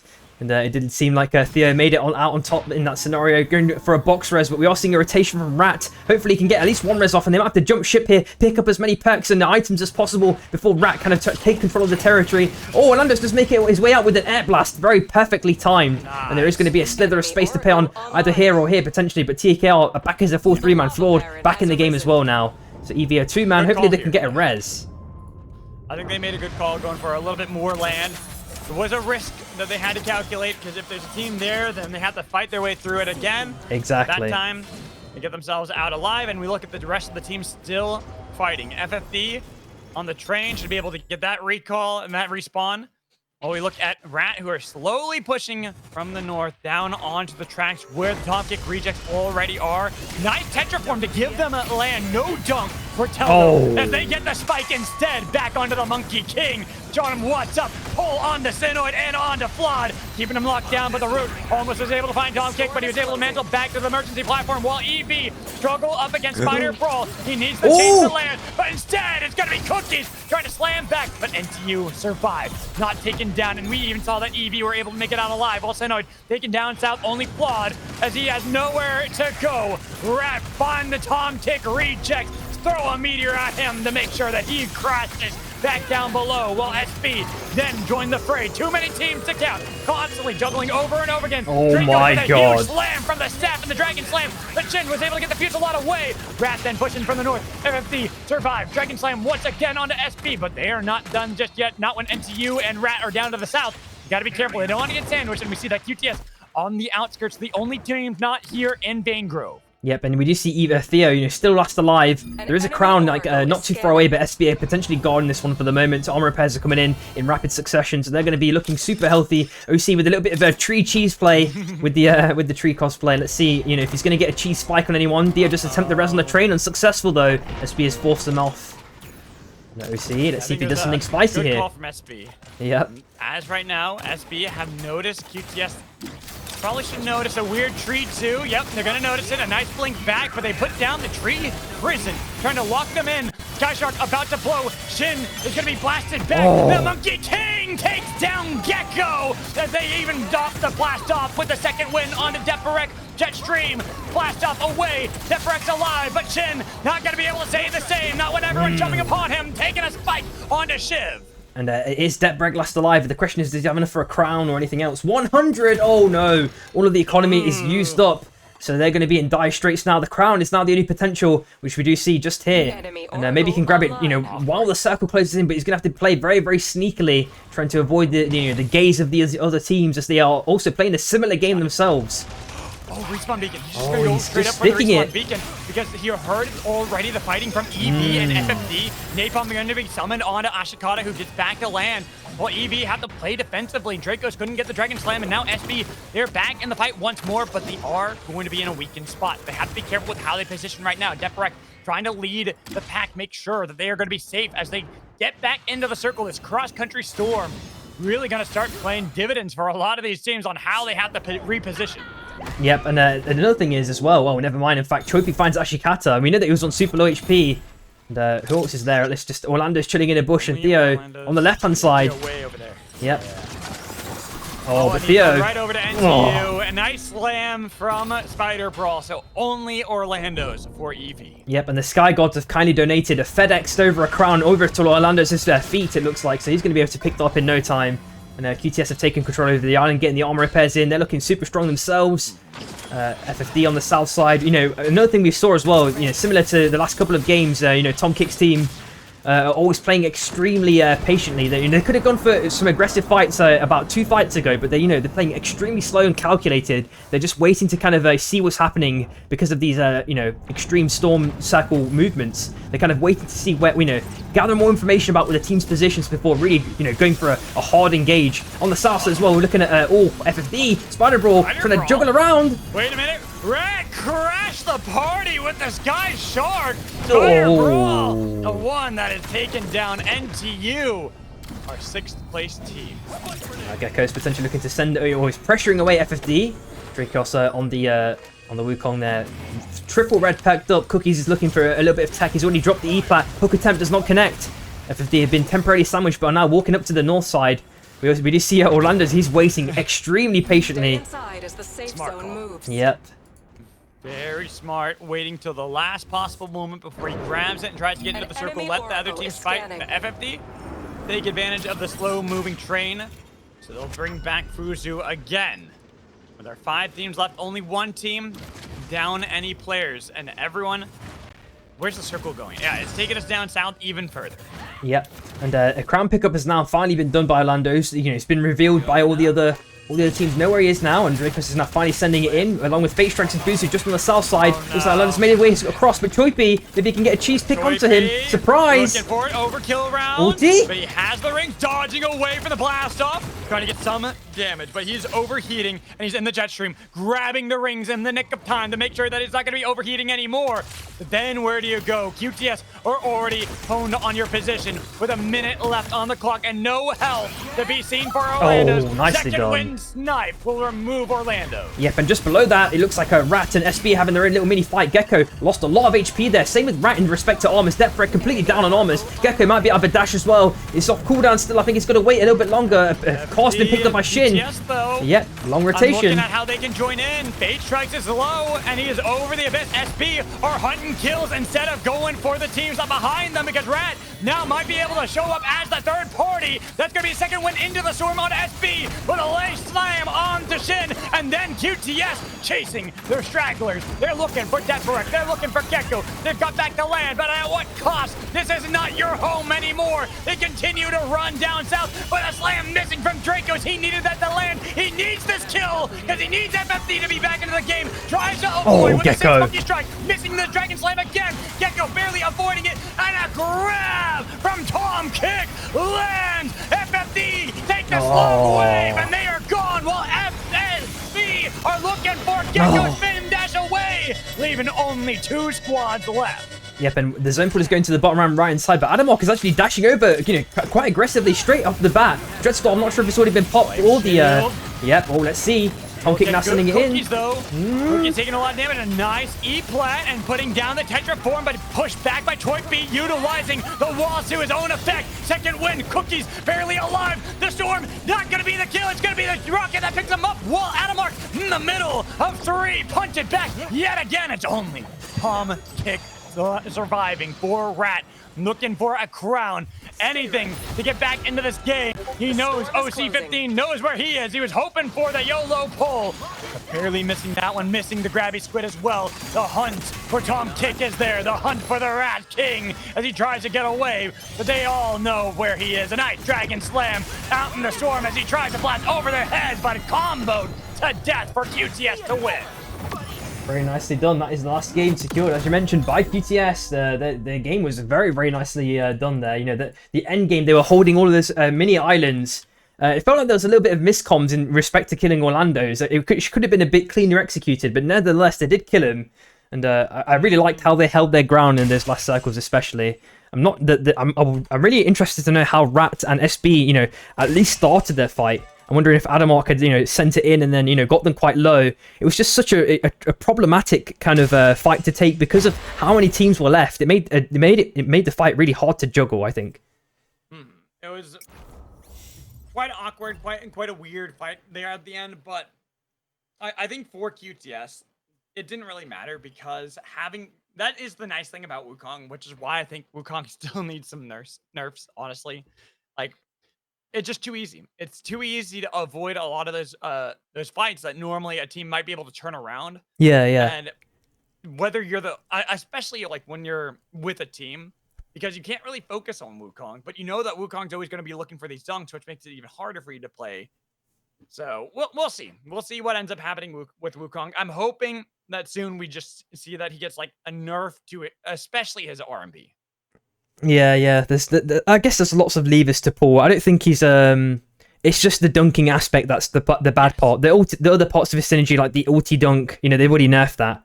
So yeah, it's purely the RMB. I think the invulnerability kind of is a problem. I don't have any like even the dunk. I don't think is a problem if you can do something about it. It's being invulnerable when he then preps a dunk. You're like, ooh, that feels bad. Yeah, exactly. But that is the end of today's scrim block, at least. And I believe you're going to be joining me tomorrow as well for some more casting as well, which is going to be awesome. Yes, I will. Wicked stuff. I will. Who do we wanna raid this time? Your choice again, dude. Whoever you're feeling. Give me a name. Let's see. Let's give it to Aiden. Yeah, sure. Yeah. Love Aiden. Wait, did we do Aiden recently? I don't think we've done. I'm down to do Aiden again. I'm honestly fine. I love the dude. Okay. Yeah, me too. I was like, honestly, it's hard to decide because I love all the players. So it's kind of like I'm more just choosing a name at random that's on my thing. Yeah, sure. Right, so let's give it over to Aiden. I'll let you say goodbye to your stream. I know that's how you do. I'm just gonna say bye now. So bye everybody. I'll see you all later. Yep. Peace out, guys. Have a good one.